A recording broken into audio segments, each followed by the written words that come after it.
안녕하십니까. 오늘 우리는 역사상 가장 역설적인 한 남자의 이야기를 하려 합니다. 이 남자는 유라시아 대륙을 피로 물들인 세계 최대 정복자의 손자였지만 스스로는 평화의 군주이자 문명의 수호자가 되기를 꿈꾸었습니다. 혹독한 대초원에서 태어났지만 그는 중국에서 왕좌를 꿈꾸었습니다. 방랑기사였던 그는 말발굽 소리가 세상의 숨결과 어우러지는 유라시아 대륙을 아우르는 제국을 건설했습니다. 사람들은 그를 징기스칸이라 불렀지만 역사는 그를 북방의 폭풍이라 불렀습니다. 그의 이름은 쿠빌라이 칸. 그는 동양과 서양을 잇는 거대한 문명의 다리를 건설했습니다. 마르코 폴로가 전한 그의 이야기는 유럽 전체를 뒤흔들었고 흑사병부터 르네상스에 이르기까지 좋든 싫든 세계사의 물줄기를 통째로 바꿔놓았습니다. 그는 모든 것을 가진 듯 보였지만 그가 이룬 거대한 제국 안에서 그는 그 어디에도 속하지 못하는 가장 고독한 영혼이었습니다. 오늘 우리는 정복자의 화려한 갑옷 뒤에 가려진 한 인간의 처절한 고뇌, 그의 야망과 비극, 그리고 그가 남긴 거대한 유산의 빛과 그림자를 아주 깊숙이 파헤쳐 봅니다. 몽골의 칸과 중국의 황제, 그 두 개의 정체성 사이에서 평생을 헤매고 고통받았던 남자. 쿠빌라이 칸의 진짜 이야기 속으로 지금 바로 들어가 보겠습니다. 쿠빌라이 칸이라는 인물을 제대로 이해하기 위해서는 먼저 그가 1215년 세상에 첫 울음을 터뜨렸던 그 순간의 세계를 입체적으로 조망해야 합니다. 그가 태어난 13세기 초는 인류 역사상 가장 거대하고 잔혹한 폭풍이 유라시아 대륙 전체를 휩쓸기 시작한 바로 그 시점이었습니다.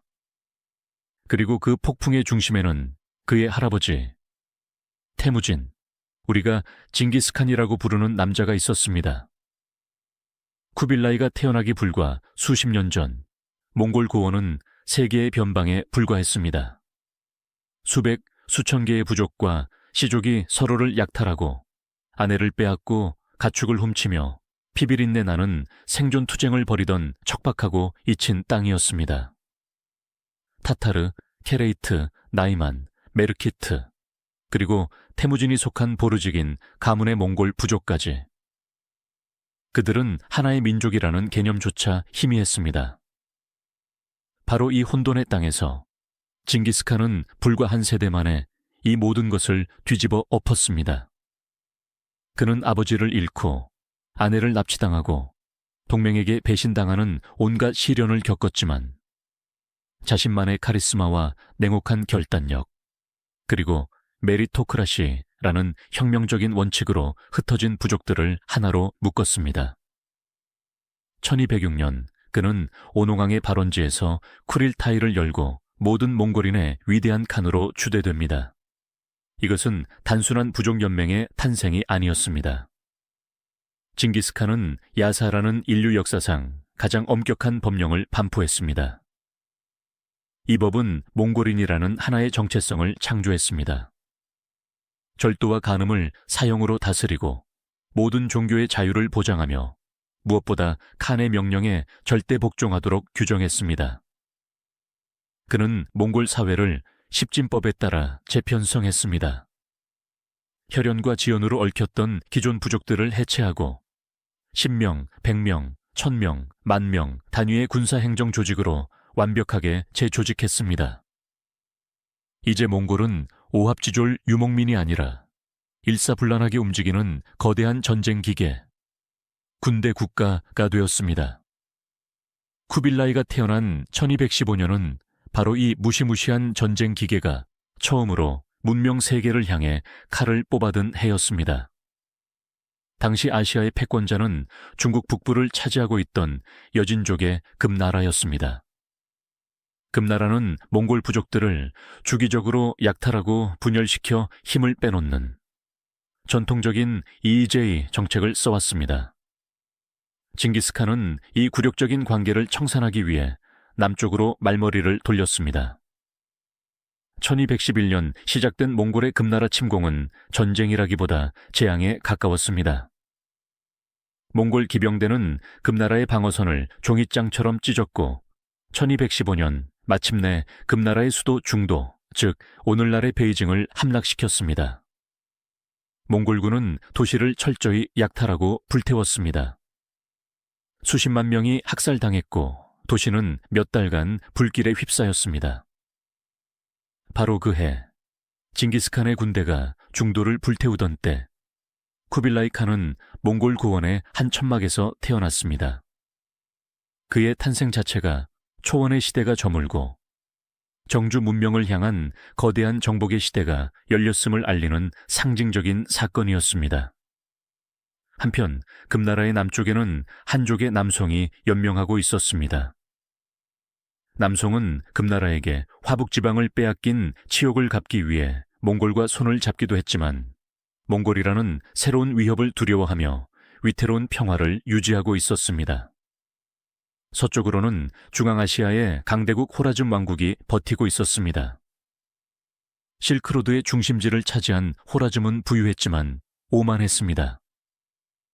1218년 징기스칸이 보낸 몽골의 무역 사절단을 호라즘의 오트라르 성주가 스파이로 몰아 처형하고 물품을 빼앗는 치명적인 실수를 저지릅니다. 이 사건은 징기스칸의 분노를 폭발시켰고 몽골의 칼끝은 서쪽을 향하게 되었습니다. 몽골군은 호라즘을 지도에서 지워버렸고 그 여파는 흑해 연안과 러시아, 유럽에까지 미쳤습니다. 이것이 쿠빌라이가 물려받은 배경입니다. 그는 인류 역사상 가장 위대한 정복자의 손자라는 어마어마한 무게, 그리고 정복은 끝나지 않았다는 징기스칸의 유훈을 안고 태어났습니다. 그의 운명은 태어나는 순간부터 정복과 통치라는 두 단어와 묶여 있었습니다. 하지만 쿠빌라이의 운명을 결정지은 또 다른 중요한 인물이 있었습니다. 바로 그의 아버지와 어머니였습니다. 쿠빌라이의 아버지는 징기스칸의 네 아들 중 막내인 툴루이였습니다. 몽골의 전통에 따르면 막내 아들은 아버지가 죽은 후 고향의 봉오지와 핵심 군대를 물려받습니다. 툴루이는 아버지 징기스칸을 빼닮아 용맹무쌍한 전사이자 술을 좋아하고 호탕한 전형적인 몽골 귀족이었습니다. 징기스칸은 내 아들의 성격을 꿰뚫어 보았습니다.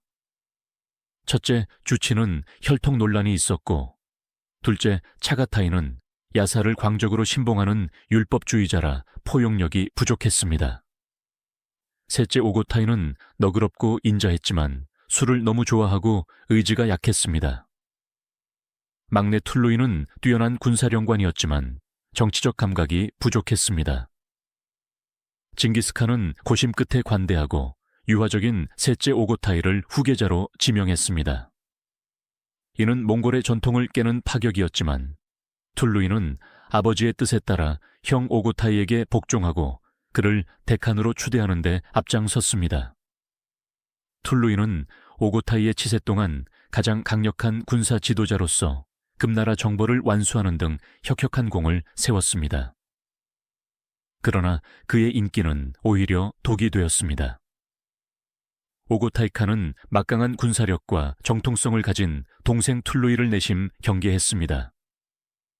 1232년 툴루이는 40세의 젊은 나이에 갑작스러운 죽음을 맞이합니다. 몽골의 공식 역사에 따르면 오고타이 칸이 병에 걸려 죽게 되자 툴루이가 샤먼의 의식에 따라 형을 대신해 저주가 담긴 물을 마시고 희생했다고 기록되어 있습니다. 이는 몽골의 우애를 상징하는 미담처럼 포장되었지만 많은 역사가는 이것이 오고타이의 의심을 피하기 위한 툴루이의 자발적 희생이거나 혹은 오고타이파에 의한 교묘한 정치적 암살이었을 가능성이 높다고 봅니다. 쿠빌라이는 12살의 나이에 아버지를 잃었습니다. 툴루이 가문은 막대한 영지와 군대를 가졌지만 최고 권력자인 오고타이의 견제 속에 풍전등화의 위기에 놓였습니다. 이때 쿠빌라이와 그의 형제들 그리고 툴루이 가문 전체의 운명을 짊어진 한 여인이 전면에 나섭니다. 바로 쿠빌라이의 어머니 소르카탄이 베키였습니다.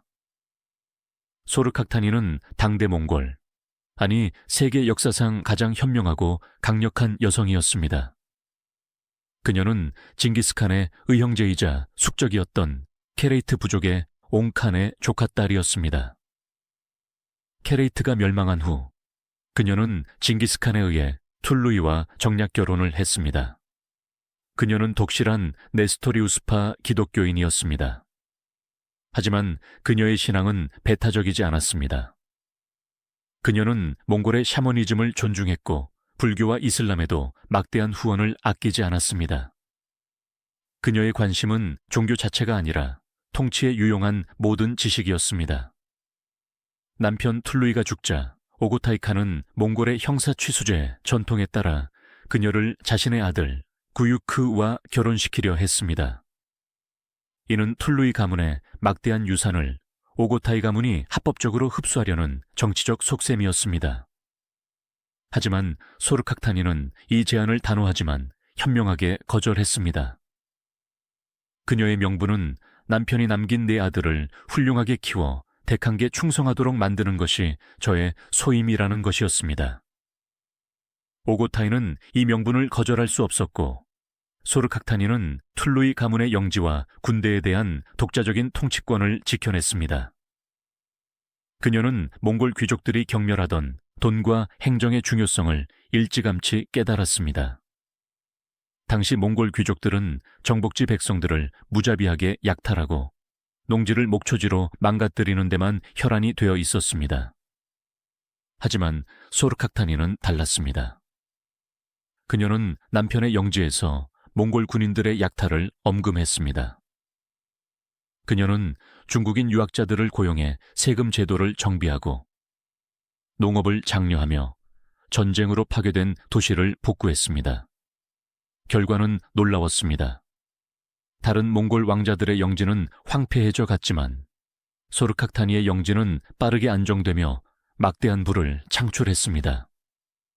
그녀는 이 부를 단순히 축적한 것이 아니라 제국의 수도 카라코룸에 있는 다른 몽골 왕족과 귀족들에게 아낌없이 베풀었습니다. 그녀는 관대함이라는 이름에 가장 강력한 정치적 투자를 한 것입니다. 소르카크타니의 막사는 몽골의 전통적인 천막이 아니었습니다. 그곳은 작은 국제 정부였습니다.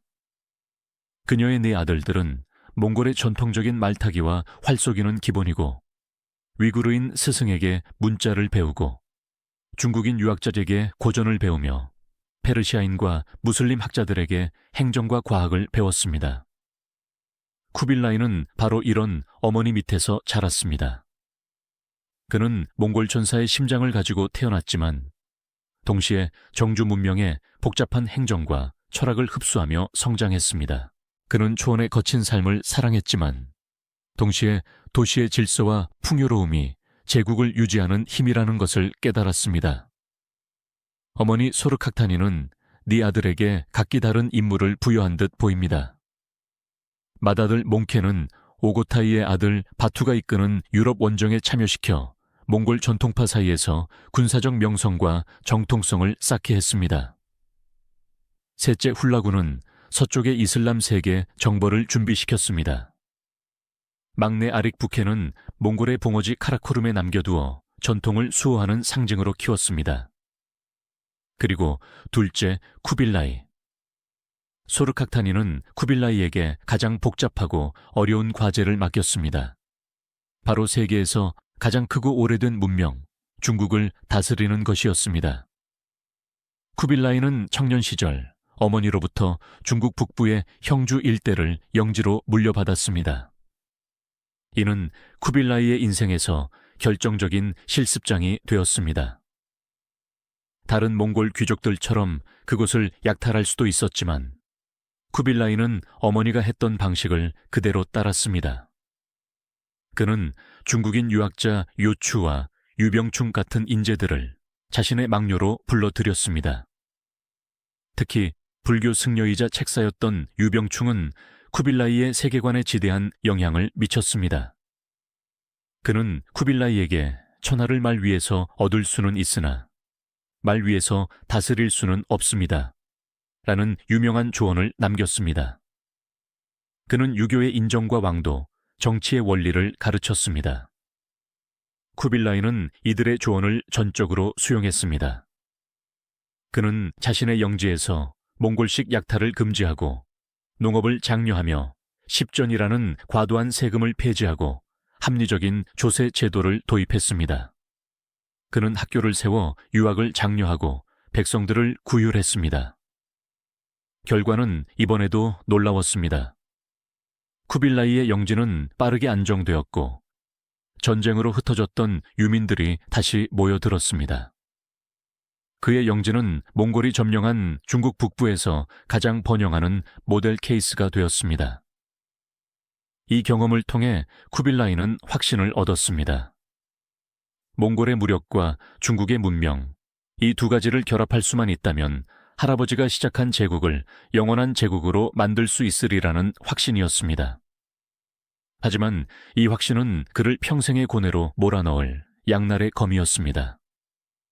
그가 중국 문명에 깊이 매료될수록 그는 몽골의 전통에서 멀어지고 있었습니다. 그리고 몽골의 심장부 카라코룸에서는 그의 동생 아릭 부케를 비롯한 보수파들이 중국에 물든 쿠빌라이를 의심의 눈초리로 지켜보고 있었습니다. 쿠빌라이의 진짜 싸움은 아직 시작되지도 않았습니다. 그는 먼저 몽골 제국 내부의 거대한 정치적 폭풍을 뚫고 최고 권력에 도달해야 했습니다. 우리의 이야기는 쿠빌라이가 중국 북부의 영지를 다스리며 통치를 실습하던 시점에서 다시 시작됩니다. 몽골 제국은 1241년 오고타이 칸이 과음으로 사망하면서 거대한 혼란에 빠졌습니다. 오고타이의 아들 구유크가 뒤를 이었지만 그의 치세는 짧고 재앙에 가까웠습니다. 구유크는 징기스칸의 맏아들 주치의 아들, 즉 킵차크 칸국의 강력한 지도자 바투와 치명적인 대립각을 세웠습니다.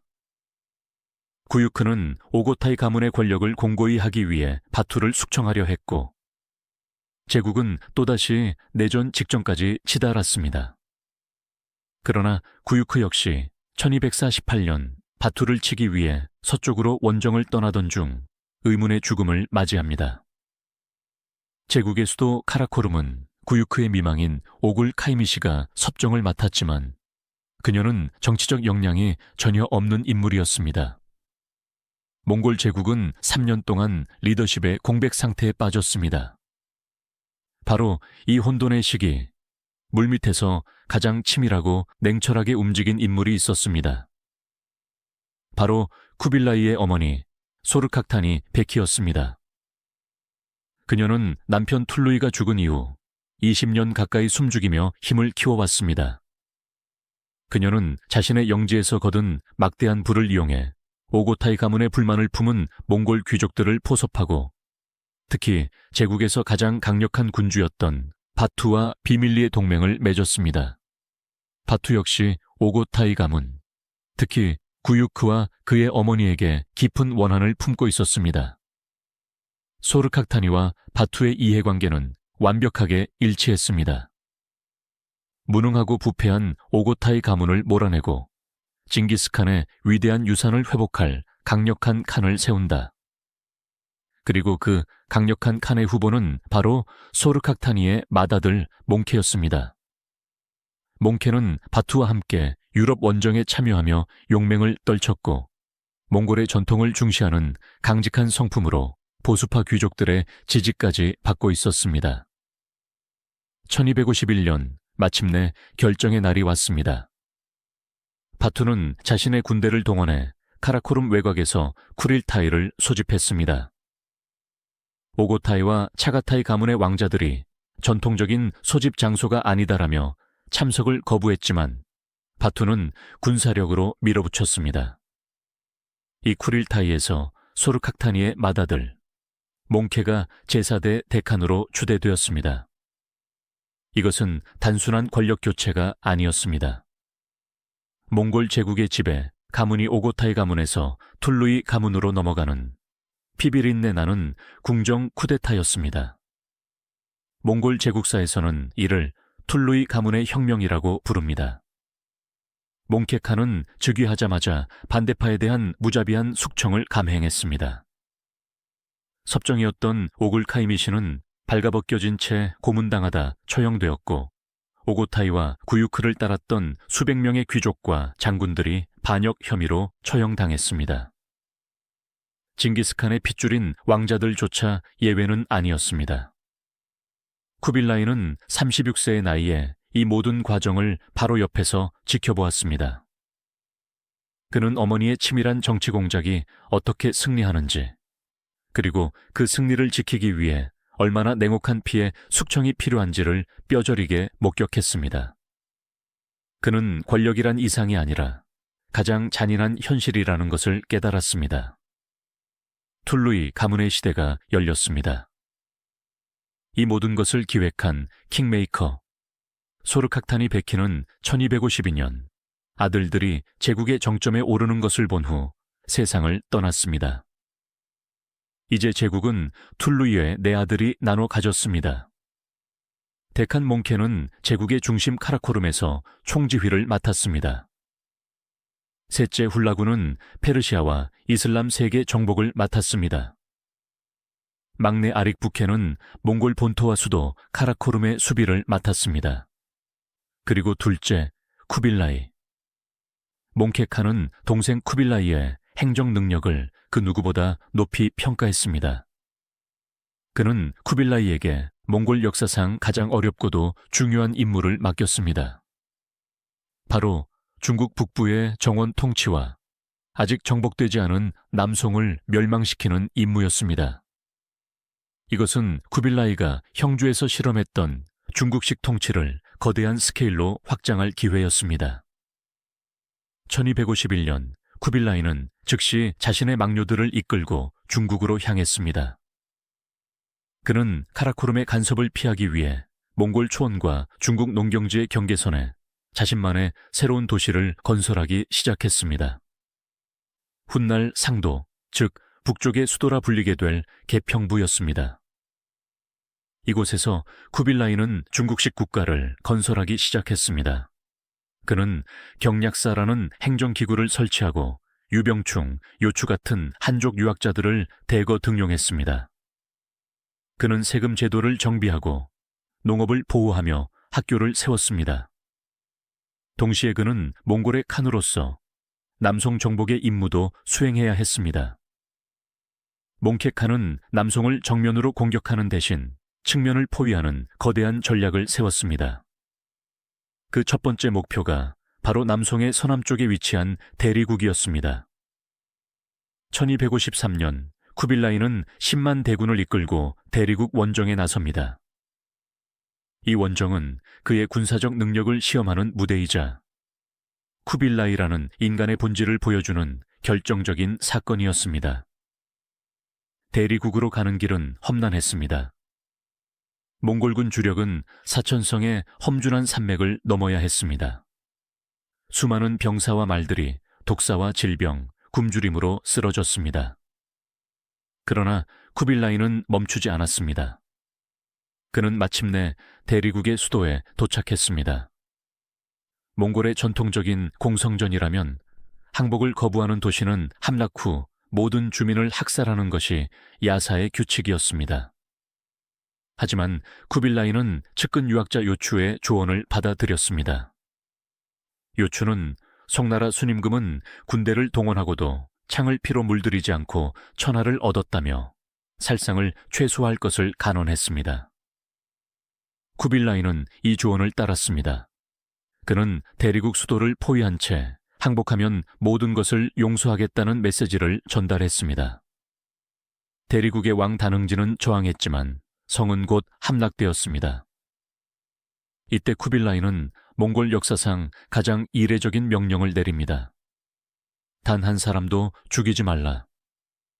그는 심지어 자신에게 저항했던 대리국의 왕 다능지마저 처형하지 않고 그에게 황금으로 만든 안장을 하사하며 마하라자라는 칭호와 함께 통치권을 그대로 유지시켜 주었습니다. 이 소식은 중국 전역에 충격을 주었습니다. 학살자, 몽골의 왕자 중 백성을 죽이지 않는 자가 나타났다는 사실은 남송의 한족 백성들에게 깊은 인상을 남겼습니다. 쿠빌라이는 무력이 아니라 관용과 덕치라는 가장 강력한 심리전을 펼친 것입니다.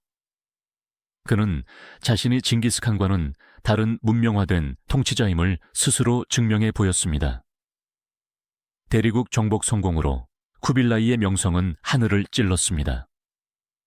그는 성공적으로 남송의 배후를 차단했고 중국 북부의 행정개혁까지 성공시키며 막대한 부와 인력을 통제하게 되었습니다. 그는 이제 형 몽케칸조차 무시할 수 없는 강력한 세력으로 성장했습니다. 그리고 바로 이 성공이 그에게 첫 번째 시련을 가져왔습니다. 쿠빌라이가 중국에서 황제처럼 행세하며 인기를 얻자 몽골의 수도 카라코룸에서는 그를 향한 시기와 질투가 들끓기 시작했습니다. 몽골 보수파 귀족들은 몽케칸에게 쿠빌라이가 중국인들에게 완전히 물들었다. 그가 거둔 세금을 카라코룸으로 보내지 않고 자신의 금고에 쌓아두고 있다. 그가 중국인들의 환심을 사서 독자적인 왕국을 세우려 한다고 끊임없이 참소했습니다. 몽케칸은 본래 강직하고 공정한 인물이었지만 야사를 중시하는 몽골 전통주의자였습니다. 그 역시 중국 문화에 심취한 동생 쿠빌라이가 내심 못마땅했습니다. 결정적으로 쿠빌라이의 행정개혁은 중앙정부의 세수감사를 어렵게 만들었고 이는 몽케의 의심에 불을 지폈습니다. 1257년 몽케칸은 마침내 칼을 뽑았습니다. 그는 알람다르를 포함한 강경파 감찰관들을 쿠빌라이의 영지에 파견하여 회계 감사를 명했습니다. 이것은 단순한 감사가 아니었습니다. 몽케칸이 동생의 권력을 박탈하기 위해 보낸 저승사자였습니다. 감찰관들은 쿠빌라이가 임명했던 중국인 관료들을 모조리 체포했습니다. 그들은 세금 횡령, 부정부패 등의 혐의를 씌워 가혹하게 고문했습니다. 쿠빌라이의 핵심 측근이었던 유병충은 다행히 승려 신분이라 화를 면했지만 많은 실무 관료들이 처형당했습니다. 쿠빌라이가 수년간 공들여 만든 행정조직 경략사는 강제로 해체되었습니다. 쿠빌라이는 하루아침에 모든 권력을 잃었습니다. 그는 몽골의 왕자에서 잠재적 반역자로 전락했습니다. 그는 일생일대의 갈림길에 섰습니다. 자신을 따르는 군대와 중국인들의 지지를 믿고 형 몽케에게 반기를 들 것인가? 아니면 모든 것을 내려놓고 복종할 것인가? 쿠빌라이의 몽골인 측근들은 분노하며 군대를 일으켜 우리의 결백을 증명해야 한다고 주장했습니다. 그러나 그의 중국인 스승 요추는 천자의 동생으로서 형에게 맞서는 것은 반역이라며 만류했습니다. 이때 쿠빌라이의 결단에 결정적인 영향을 미친 인물이 등장합니다. 바로 그의 아내 차비 황후였습니다. 차비는 몽골 옹기라트 부족 출신으로 쿠빌라이만큼이나 총명하고 정치적 감각이 뛰어난 여성이었습니다. 그녀는 남편의 억울함을 풀기 위해 울부짖는 쿠빌라이를 대신해 먼저 카라코룸으로 달려갔습니다. 그녀는 몽케칸을 만나 쿠빌라이는 절대 형님을 배신할 뜻이 없으며 모든 것은 참소 때문이라고 눈물로 호소하며 형제의 우애에 기댔습니다. 아내의 선발대에 이어 쿠빌라이는 가장 굴욕적이지만 가장 현명한 선택을 합니다. 그는 모든 군사 지휘권을 내려놓고 변명 한마디 없이 경무장으로 수도 카라코룸으로 향했습니다. 그는 몽케칸의 천막 앞에 도착하자마자 땅에 엎드려 눈물을 쏟으며 용서를 구했습니다. 그는 저는 형님의 신하입니다. 모든 것은 저의 불찰입니다. 죽여주시옵소서라며 자신의 결백을 주장하는 대신 모든 죄를 자신에게 돌렸습니다. 자신에게 군사적으로 맞설까봐 내심 긴장했던 몽케는 동생이 모든 것을 버리고 와서 아이처럼 울며 용서를 구하는 모습에 마음이 흔들렸습니다. 형제간의 우애가 의심을 눌렀습니다. 몽케는 쿠빌라이를 직접 일으켜 세우고 그를 용서했습니다. 얼마 후 그는 쿠빌라이의 권력을 대부분 회복시켜 주었습니다. 쿠빌라이는 굴복을 통해 승리하는 법을 배운 것입니다. 그는 힘만이 아니라 인내와 정치가 때로는 더 강한 무기임을 깨달았습니다. 이 사건은 몽케칸의 마음에 큰 변화를 가져왔습니다. 그는 쿠빌라이를 용서했지만 중국 문제에 대한 동생의 유화적인 방식을 더 이상 신뢰하지 않게 되었습니다. 남송 정벌은 지지부진했습니다. 몽케칸은 내가 직접 몽골의 방식으로 이 전쟁을 끝내겠다고 결심합니다. 1258년, 그는 몽골의 주력군을 이끌고 직접 남송 원정에 나섭니다. 그는 쿠빌라이를 남송의 중심부인 양자강 유역으로 보내 양동 작전을 표기하고 자신은 가장 험난한 사천성 산악지대를 통해 남송을 공략하는 길을 택했습니다.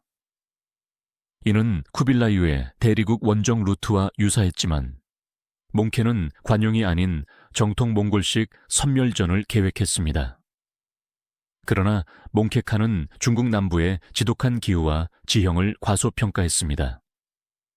1259년 몽케의 대군은 사천성의 작은 산성, 조어산성 앞에서 발목이 잡혔습니다. 남송의 장수왕견은 험준한 지형을 이용해 결사 항전했습니다. 몽골군은 성을 함락시키기 위해 수개월간 무리한 공격을 감행했지만 성벽을 넘지 못했습니다. 설상가상으로 덥고 습한 여름이 찾아오자 몽골 초원에서 온 군사들 사이에 끔찍한 전염병이 돌기 시작했습니다. 병사들이 속수무책으로 쓰러졌습니다. 그리고 1259년 8월 11일 몽골 제국, 아니 세계사의 물줄기를 바꾼 사건이 터집니다. 데칸 몽케가 조산성 아래에서 급작스럽게 사망한 것입니다. 그의 죽음에 대해서는 기록이 엇갈립니다. 남송 측 기록에는 몽골군이 쏜 투석기에 맞아 치명상을 입었다고 하고 몽골 측 기록에는 지독한 전염병으로 사망했다고 나옵니다. 어찌 되었든 제국의 최고 지도자, 신의 채찍이라 불리던 몽골의 데칸이 중국 남부의 이름 없는 산성에서 허무하게 사망했습니다. 몽골의 야사에 따르면 데칸이 원정 중 사망하면 모든 원정군은 즉시 철수하고 징기스칸의 후예들은 모두 수도 카라코룸에 모여 새로운 칸을 뽑는 쿠릴타이를 열어야 했습니다. 몽케의 죽음으로 몽골 제국은 다시 한번 거대한 권력 공백 상태에 빠졌습니다. 그리고 이번에야말로 제국 전체의 운명을 건 쿠빌라이의 진짜 싸움이 시작되고 있었습니다. 몽케칸의 사망 소식은 말을 타고 유라시아 전역으로 퍼져나갔습니다. 서쪽에서 이슬람 세계를 불태우고 있던 셋째 훌라군은 원정을 중단하고 본국을 향해 철수했습니다. 수도 카라코룸을 지키고 있던 막내 동생 아릭부케는 즉시 쿠릴타이 소집을 준비했습니다. 그리고 남송의 악주를 치열하게 공격하고 있던 쿠빌라이에게도 이 비보가 전해졌습니다. 쿠빌라이는 패닉에 빠졌습니다. 그는 선택의 기로에 섰습니다. 야사를 따라 즉시 군대를 철수하고 카라코룸으로 돌아간다. 눈앞의 남송을 마저 공략하고 중국에서의 입지를 다진다. 카라코룸으로 돌아간다면 수도를 장악하고 있는 동생 아릭부케에게 모든 주도권을 내주게 될 것이 뻔했습니다. 아릭부케는 몽골 본토에 머무르며 야사와 초원의 전통을 수호하는 상징적인 인물이었습니다. 그는 몽골 보수파 귀족들의 압도적인 지지를 받고 있었습니다. 그들 눈에 쿠빌라이는 이미 중국의 영혼을 팔아버린 이단아였습니다. 그렇다고 악주에 머무른다면 야사를 어기고 쿠릴타이에 불참한 반역자로 낙인 찍힐 것이었습니다. 이 절체절명의 순간 쿠빌라이의 중국인 책사들은 절대 철수해서는 안 됩니다라고 조언했습니다. 만약 몽골군이 아무런 성과 없이 철수한다면 남송군은 즉시 방역할 것이고 쿠빌라이가 중국 북부에서 이룬 모든 것이 물거품이 될 것이기 때문입니다. 쿠빌라이는 결단을 내렸습니다. 그는 몽케의 죽음을 일단 비밀에 붙이고 오히려 악주성에 대한 총공세를 명령했습니다. 그는 마치 우리는 데칸의 죽음 따위에 흔들리지 않는다는 듯이 맹렬하게 성을 몰아붙였습니다. 악주를 지키던 남성의 재상 가사도는 공포에 질렸습니다. 그는 몽케가 이미 죽었다는 사실을 모른 채 몽골군의 총공세에 성이 함락될 위기에 처하자 비밀리에 쿠빌라이에게 사신을 보냈습니다. 양자강을 경계로 화의를 맺고 남성이 몽골에 매년 막대한 조공을 바치겠다. 쿠빌라이는 이 제안을 즉시 받아들였습니다. 그는 남성의 항복을 받아낸 승리자로서 당당하게 군대를 철수할 명분을 얻었습니다. 이 악주성 조약은 훗날 남성 멸망의 빌미가 되지만 당장의 쿠빌라이에게는 절묘한 신의 한 수였습니다. 승전보를 안고 북쪽으로 돌아가던 쿠빌라이는 그가 가장 우려했던 소식을 듣게 됩니다. 1260년 봄 동생 아릭부케가 카라코룸에서 몽골 보수파들만의 쿠릴타이를 열어 스스로 데칸으로 즉위했다는 것이었습니다. 쿠빌라이는 분노했습니다. 그는 카라코룸으로 가지 않았습니다. 그곳은 이미 적의 소굴이었습니다. 그는 자신의 봉어지 개평부로 직행했습니다. 그리고 1260년 4월 쿠빌라이 역시 자신을 따르는 몽골 왕자들과 중국인 관료들을 모아 자신만의 쿠릴타이를 열고 스스로 데칸의 자리에 올랐습니다. 몽골 제국의 동시에 2명의 데칸, 2개의 태양이 떠오른 것입니다. 이것은 단순한 형제간의 권력 다툼이 아니었습니다. 이것은 몽골 제국의 미래를 건 거대한 이념 전쟁의 시작이었습니다. 초원의 전통을 수호하려는 아릭부케, 정주 문명을 끌어안아 새로운 제국을 만들려는 쿠빌라이, 한쪽은 몽골의 과거를, 다른 한쪽은 몽골의 미래를 상징했습니다. 그리고 이 두 형제는 제국의 모든 것을 걸고 내년에 걸친 피비린내 나는 내전을 시작하게 됩니다. 전쟁이 시작되었을 때 정통성 면에서는 아릭부케가 절대적으로 유리했습니다. 그는 징기스칸의 야사에 따라 수도 카라코룸에서 합법적인 쿠릴타이를 통해 선출되었고 몽골 본토의 핵심 귀족들과 제국 수비대의 지지를 받았습니다. 킵차크 칸국과 차가타이 칸국 역시 아릭부케를 지지했습니다. 반면 쿠빌라이는 중국 땅에서 자신만의 약식 쿠릴타이를 연 찬탈자에 불과했습니다. 그를 지지하는 세력은 툴루이 가문의 일부 왕자들과 몽골 보수파가 경멸하는 한족 관료들 뿐이었습니다. 하지만 쿠빌라이에게는 아릭부케가 가지지 못한 가장 강력한 무기가 있었습니다. 바로 돈과 식량이었습니다. 쿠빌라이는 중국 북부의 광활한 농경지대와 소금 전매권 등 막대한 경제력을 장악하고 있었습니다. 반면 아릭부케가 있는 몽골 고원은 척박한 초원일 뿐 중국의 농산물과 물자가 없으면 버틸 수 없는 곳이었습니다. 쿠빌라이는 전쟁을 서두르지 않았습니다. 그는 가장 잔인하고 효과적인 경제 봉쇄를 시작했습니다. 그는 중국에서 몽골 초원으로 이어지는 모든 교역로를 차단했습니다. 카라코룸으로 향하는 식량, 차, 비단, 철제 무기 등의 공급을 완전히 끊어버린 것입니다. 아릭부케의 몽골 군대는 세계 최강의 기병이었지만 당장 먹을 것이 없었습니다. 초원은 굶주림에 시달렸습니다. 쿠빌라이는 아릭부케가 식량을 구하기 위해 중국 국경을 침범할 때마다 잘 훈련된 군대를 보내 격퇴했습니다. 시간은 쿠빌라이의 편이었습니다. 굶주림에 지친 아릭부케의 지지자들은 하나둘씩 그를 떠나 쿠빌라이에게 투항하기 시작했습니다. 1261년 두 형제는 시무투 전투에서 격돌했지만 승부는 나지 않았습니다. 하지만 아릭부케의 세력은 내부에서부터 붕괴하고 있었습니다. 1263년 그를 지지했던 차가타이 칸국의 알루구가 배신하고 쿠빌라이 편에 붙었습니다. 아릭부케는 완벽하게 고립되었습니다. 마침내 1264년 8월 4년간의 처절한 항전 끝에 아릭부케는 더 이상 버티지 못했습니다. 그는 초라한 모습으로 상도로 와서 형 쿠빌라이에게 무릎을 꿇고 항복했습니다. 이 두 형제의 대면은 몽골 제국 역사의 분기점을 상징하는 장면이었습니다. 쿠빌라이는 자신의 천막에 아릭부케를 불렀습니다. 그는 동생에게 단 한 가지만 물었다고 전해집니다. 우리 둘 중 누가 정당한가? 패배한 아릭부케는 아무 대답도 하지 못했습니다. 몽골의 전통에 따르면 아릭부케가 정당했지만 현실의 승리자는 쿠빌라이였습니다. 쿠빌라이는 몽골의 전통에 따라 형제의 피를 직접 흘리지는 않았습니다. 대신 그는 아릭부케를 따랐던 핵심 귀족 10명을 반역죄로 처형했습니다. 그리고 아릭부케를 상도의 궁전에 유폐시켰습니다. 그리고 2666년 아릭부케는 40대의 나이에 갑작스럽게 병사했습니다.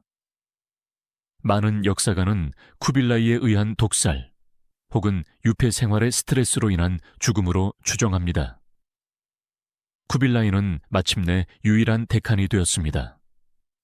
하지만 이 승리의 대가는 너무나도 컸습니다. 4년간의 내전은 몽골 제국을 영원히 갈라놓았습니다. 킵차크 칸국과 차가타이 칸국은 쿠빌라이를 대칸으로 인정하지 않았고 사실상 독립해버렸습니다. 징기스칸이 세운 하나의 몽골 제국은 사실상 해체되었습니다.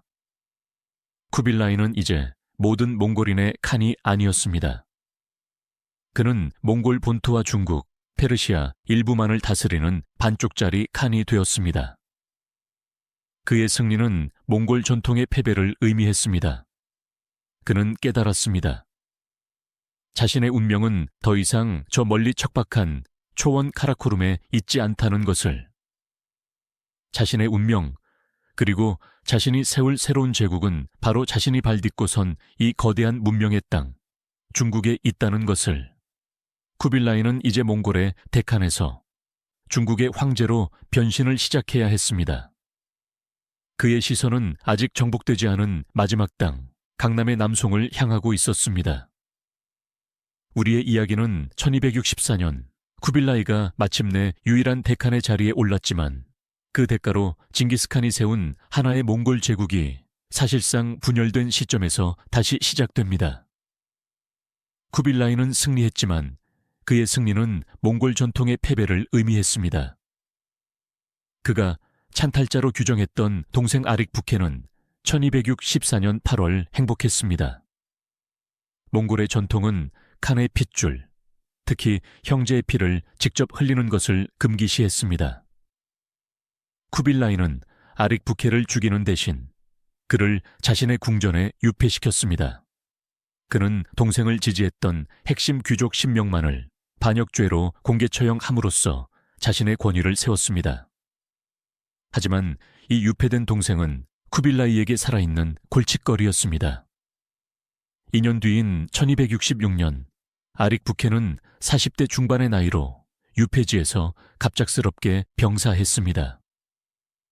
몽골의 공식 기록은 그의 사인을 밝히지 않았지만 많은 역사가는 쿠빌라이에 의한 암살 혹은 극심한 스트레스와 굴욕감으로 인한 죽음으로 추정합니다. 쿠빌라이는 자신에게 맞선 최후의 몽골 정통파를 그렇게 역사 속에서 지워버렸습니다. 그러나 아릭부케의 죽음으로 몽골의 저항이 끝난 것은 아니었습니다. 오히려 더 집요하고 강력한 내부의 적이 등장했습니다. 바로 징기스칸의 셋째 아들 오고타이의 손자 카이두였습니다. 카이두는 툴루이 가문이 오고타이 가문을 몰아내고 데칸의 자리를 찬탈했다고 굳게 믿었습니다. 그는 쿠빌라이가 중국 문화에 빠져 야사를 벌였다고 비난하며 중앙아시아의 차가타이 칸국을 규합해 스스로 전통 몽골의 수호자를 자처했습니다. 그는 평생 쿠빌라이를 데칸으로 인정하지 않았습니다. 쿠빌라이는 이제 제국의 서쪽 국경에서 카이두라는 평생 자신을 괴롭힐 또 다른 몽골의 망령과 싸워야 했습니다. 이 내부의 위협은 쿠빌라이로 하여금 몽골이라는 정체성에 대해 근본적인 결단을 내리게 했습니다. 그는 더 이상 몽골 초원의 지지를 얻어 제국을 통치할 수 없음을 깨달았습니다. 그의 시선은 몽골의 심장, 카라코룸에서 완전히 떠났습니다. 그곳은 척박하고 가난하며 이제는 적대적인 보수파의 소굴일 뿐이었습니다. 그는 자신의 힘이 나오는 곳, 즉 자신이 수십 년간 공들여 통치해온 중국 북부의 막대한 인력과 부의 제국의 미래를 걷기로 했습니다. 그는 대칸으로서의 상징적인 수도, 즉 여름 수도 상도에 더해 제국을 실질적으로 통치할 겨울 수도, 즉 영구적인 대수도를 건설하기로 결심합니다. 그리고 그가 선택한 장소는 역사상 가장 상징적인 곳이었습니다. 바로 1215년 그의 할아버지 징기스칸이 함락시키고 잿더미로 만들었던 옛 금나라의 수도 중도였습니다. 1266년 쿠빌라이는 유병충과 아랍, 네팔 출신의 위대한 건축가 아니코, 그리고 무슬림 건축가 예헤이디얼 등에게 명하여 잿더미가 된 중도, 바로 옆자리에 인류 역사상 가장 거대하고 장엄한 새로운 도시를 설계하라고 명령했습니다. 이것은 징기스칸에 대한 선전포고와도 같았습니다. 할아버지가 파괴한 곳에 손자는 건설하겠다는 것이었습니다. 정복자의 시대가 가고 통치자의 시대가 왔음을 알리는 거대한 선언이었습니다. 이 새로운 도시는 런던이나 파리처럼 유기적으로 성장한 도시가 아니었습니다. 그것은 중국 고대의 고전인 주례의 고공기에 기록된 이상적인 제국의 수도 설계도에 따라 처음부터 완벽한 격자형으로 설계되었습니다. 남북으로 8km, 동서로 7km에 달하는 거대한 성벽, 좌우 대칭의 궁전과 사원, 넓고 곧게 뻗은 도로망을 갖춘 질서 그 자체였습니다. 이 도시는 칸의 도시라는 뜻의 튀르크어 칸발리크로 불렸고 중국식 이름으로는 위대한 수도라는 뜻의 대도라 불렸습니다. 이 거대한 도시를 건설하기 위해 수십만 명의 인력이 동원되었습니다. 중국 북부에 지친 백성들은 또다시 엄청난 노동력 착취에 시달려야 했습니다. 그들의 땀과 피 위에 쿠빌라이의 야망이 벽돌처럼 쌓여 올라갔습니다. 그리고 1271년 대도의 궁전이 어느 정도 모습을 갖추자 쿠빌라이는 세계를 뒤흔들 혁명적인 결단을 내립니다. 그는 더 이상 자신을 몽골 대칸이라고만 부르지 않기로 했습니다. 그는 중국의 유학자들과 논의하여 중국 고대의 경전 주역에서 따온 이름으로 새로운 국가의 이름을 선포했습니다. 대원. 원은 하늘의 위대한 근원, 만물의 시작을 뜻하는 단어였습니다. 이것은 몽골식 이름이 아니었습니다. 중국 철학의 가장 심오한 개념이었습니다.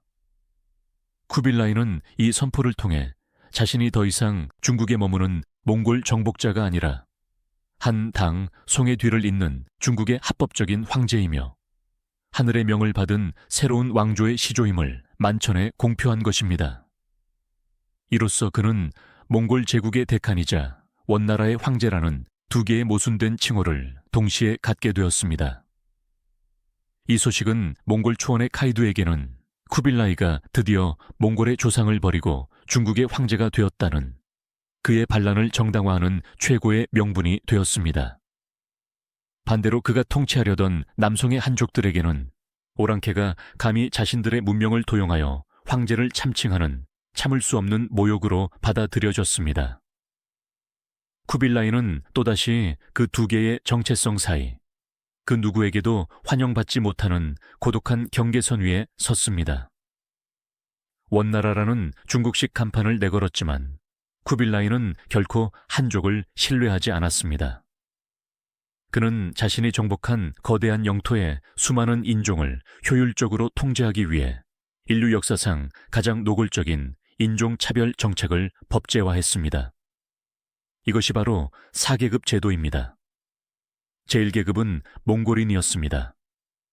그들은 인구의 1%에 불과했지만 제국의 최고위 관직과 군 지휘권을 독점했습니다. 그들은 세금 면제는 물론 살인을 저질러도 벌금형 정도로 감형되는 등 치외 법권적인 특권을 누렸습니다. 제2계급은 생목인이었습니다. 색깔 있는 눈을 가진 사람들이라는 뜻으로 몽골인을 제외한 모든 외국인을 통칭하는 말이었습니다. 중앙아시아의 위구르인, 페르시아인, 아랍인, 탕구트인, 심지어 마르코 폴로 같은 유럽인까지 여기에 속했습니다. 쿠빌라이는 한족을 견제하기 위해 자신과 아무런 연고가 없는 이들 생목인을 적극 등용했습니다. 그들은 뛰어난 상술과 행정 능력으로 원나라의 재정과 실무를 장악했습니다. 그들은 몽골인 다음가는 특권을 누렸습니다. 제3계급은 한인이었습니다. 이는 옛 금나라 치에 있던 북중국인, 거란족, 여진족, 그리고 고려인 등을 포함하는 개념이었습니다. 그들은 몽골에 일찍 항복했기에 남성인들보다는 나은 대우를 받았지만 고위직으로의 승진은 사실상 불가능했습니다. 제4계급은 남인이었습니다. 가장 마지막까지 몽골에 저항했던 옛 남송 치하의 남중국인들입니다. 6천만 명이 넘는 이들은 제국의 최하층 계급으로 가장 무거운 세금과 부역을 부담해야 했습니다. 그들은 무기 소지, 집회, 심지어 야간 통행까지 금지당하는 혹독한 차별과 감시 속에 살아야 했습니다. 쿠빌라이가 만든 대원 제국은 다문화 제국의 화려한 외피 속에 이처럼 잔인한 아파르트 헤이트의 뼈대를 감추고 있었습니다.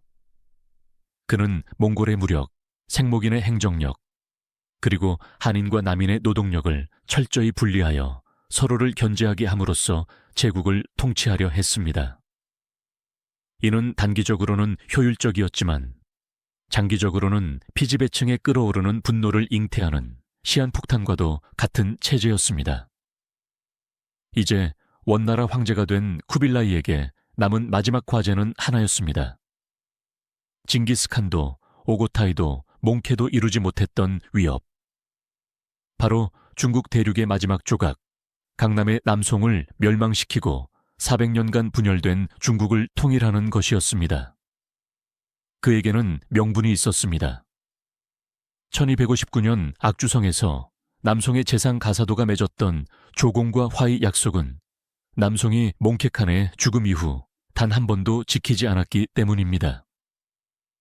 쿠빌라이는 배신자 남송을 응징한다는 명분으로 대대적인 전쟁을 준비했습니다. 하지만 남송은 몽골이 이전에 상대했던 그 어떤 나라와도 달랐습니다. 인구는 6천만이 넘어 원나라 전체보다 많았고 경제력은 세계 최고였습니다. 무엇보다 남송은 물의 나라였습니다. 세계에서 가장 거대한 강, 양자강이 북쪽을 가로막는 천연의 요새였고 수천 척의 함선을 보유한 세계 최강의 해군을 가지고 있었습니다. 초원의 기병대는 강과 수많은 호수, 늪지대 앞에서 힘을 쓸 수 없었습니다. 쿠빌라이는 정면 돌파가 불가능함을 알았습니다.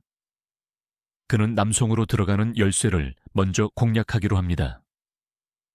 그 열쇠는 바로 양자강의 가장 중요한 지류인 한수 유역에 위치한 두 개의 쌍둥이 요새, 양양과 번성이었습니다. 이 두 도시는 한수를 사이에 두고 마주보며 남송으로 들어가는 육로와 수로를 동시에 통제하는 핵심 중의 핵심 요충지였습니다. 이곳이 뚫리면 원나라 군대는 한수를 타고 양자강 본류로 막힘없이 진입할 수 있었습니다. 1268년 쿠빌라이는 몽골군과 한인 반란군으로 구성된 대군을 보내 양양과 번성을 포위했습니다. 이로써 세계 전쟁사에서 가장 길고 치열했던 양양성 공방전이 시작되었습니다. 남송의 명장 여문화는 이 두 성을 결사적으로 방어했습니다. 그는 성벽을 보강하고 성 안에서 농사를 지으며 장기전을 준비했습니다. 몽골군은 성을 완벽하게 포위했지만 남송의 수군은 밤마다 몽골의 봉쇄망을 뚫고 성 안에 보급품을 전달했습니다. 1년, 2년, 3년. 시간이 흘러도 성은 함락되지 않았습니다. 쿠빌라이는 초조해졌습니다. 몽골의 전통적인 공성 무기로는 견고한 양양성의 성벽을 무너뜨릴 수 없었습니다. 1271년 쿠빌라이는 이 교착 상태를 타개할 신의 한 수를 떠올립니다. 그는 자신의 동맹이자 친척인 페르시아의 일 칸국에 사신을 보냈습니다. 이슬람 세계 최고의 공성 무기 기술자들을 보내달라. 1272년 마침내 페르시아에서 온 2명의 기술자 이르사마인과 아라우와딩이 몽골군 진영에 도착했습니다. 그들은 몽골군이나 한족이 사용하던 것과는 차원이 다른 신형 무기를 제작하기 시작했습니다. 바로 회회포라 불리는 중동식 평형추 투석기였습니다. 이 무기는 기존의 인력으로 당기는 투석기와 달리 거대한 무게추의 낙하 에너지를 이용해 엄청난 파괴력을 지닌 돌덩어리를 쏘아 올렸습니다. 사거리와 정확도, 파괴력 모두 기존 무기를 압도했습니다. 1273년 1월, 5년간의 지루한 포위전 끝에 마침내 이 신형 무기가 전장에 투입되었습니다. 회회포가 불을 뿜기 시작했습니다. 100kg이 넘는 거대한 돌덩어리들이 하늘을 날아 번성의 성벽과 망루를 정확하게 타격했습니다. 성벽은 맥없이 무너져 내렸고 몽골군은 함성을 지르며 성 안으로 밀고 들어갔습니다. 번성은 처절한 시가전 끝에 함락되었고 몽골군은 저항한 군민들을 잔혹하게 학살했습니다. 이제 홀로 남은 양양성의 여문화는 공포에 질렸습니다. 강 건너편의 쌍둥이 성이 가루가 되는 것을 목격한 그는 저 무기가 다음 타깃을 자신으로 돌릴 것을 알았습니다. 쿠빌라이는 여문환에게 항복하면 너와 너의 가문, 그리고 성 안의 모든 백성을 살려주고 부귀영화를 누리게 해주겠다고 마지막 통첩을 보냈습니다. 결국 1273년 3월, 5년 넘게 버텼던 여문환은 성문을 열고 항복했습니다. 쿠빌라이는 약속을 지켰습니다. 그는 여문환을 처형하지 않고 오히려 그를 원나라의 고위 장군으로 임명했습니다. 이것은 남송 전체를 뒤흔든 심리전의 승리였습니다. 끝까지 저항하면 번성처럼 학살당할 것이요, 일찍 항복하면 여문환처럼 부자가 될 것이다. 남송으로 가는 열쇠가 마침내 몽골의 손에 들어왔습니다. 양양성이 함락되자 남송의 방어선은 도미노처럼 무너졌습니다. 쿠빌라이는 1274년 몽골군과 한족 항복군을 총망라한 20만 대군을 편성했습니다. 그리고 총사령관으로 몽골 최고의 명장 바얀을 임명했습니다. 바얀의 군대는 여문환을 길잡이로 삼아 한수를 타고 거침없이 양자강 본류로 진입했습니다. 당시 남송은 13년간 국정을 농단했던 희대의 간신 가사도가 실권을 쥐고 있었습니다. 가사도는 자신이 숨겨왔던 모든 진실이 드러날까 두려워 제대로 된 저항도 하지 못하고 우왕좌왕했습니다. 1275년 그는 마지못해 남송의 마지막 주력 함대를 이끌고 바얀의 군대를 막아섰지만 전가주 전투에서 역사적인 대패를 당했습니다.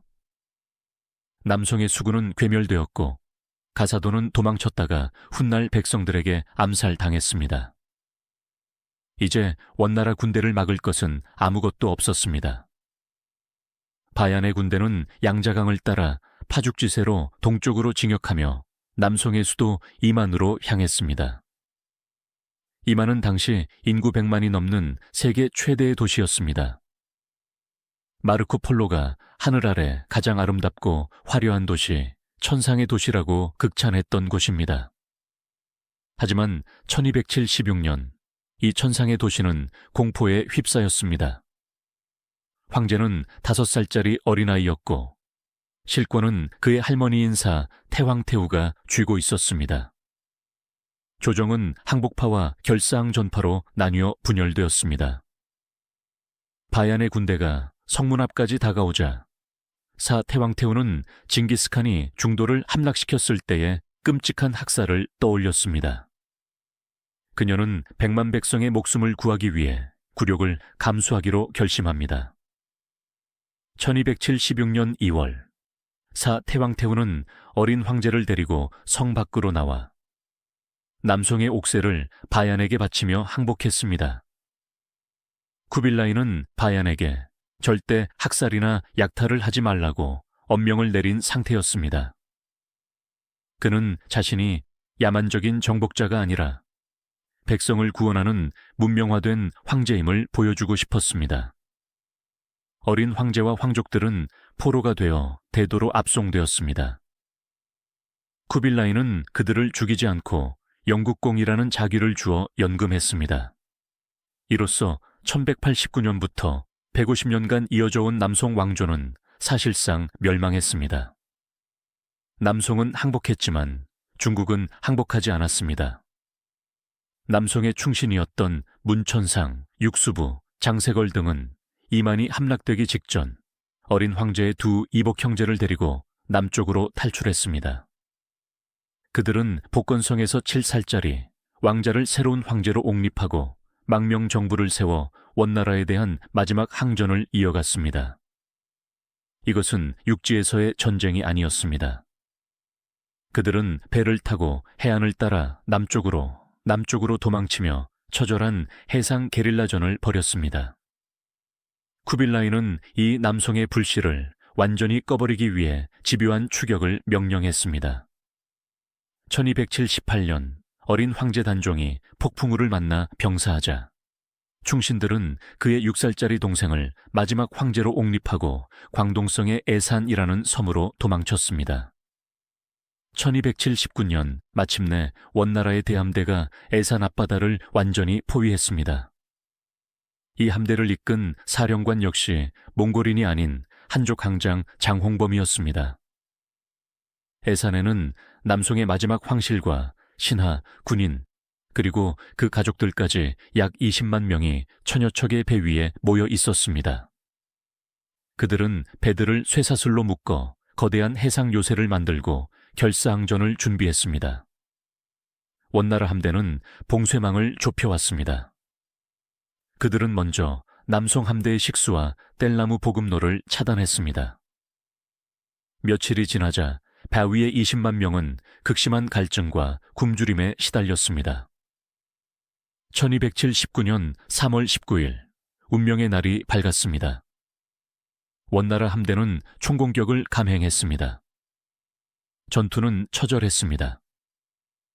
이미 지칠 대로 지친 남송군은 필사적으로 싸웠지만 압도적인 원나라 함대의 화공과 포격에 무너졌습니다. 배들은 불길에 휩싸였고 바다는 피로 물들었습니다. 해가 질 무렵 승패가 결정되었습니다. 남송의 마지막 충신 재상 육수부는 모든 것이 끝났음을 직감했습니다. 그는 어린 황제가 오랑캐의 포로가 되는 치욕을 겪게 할 수 없었습니다. 그는 6살에 어린 황제 조병을 등에 업고 옥새를 품에 안은 채 외쳤습니다. 덕우의 치욕이 이미 극에 달했거늘 폐하께서는 다시는 그런 치욕을 당하셔서는 아니 두옵니다. 그리고 그는 함대의 가장 높은 곳에서 망망대해로 몸을 던졌습니다.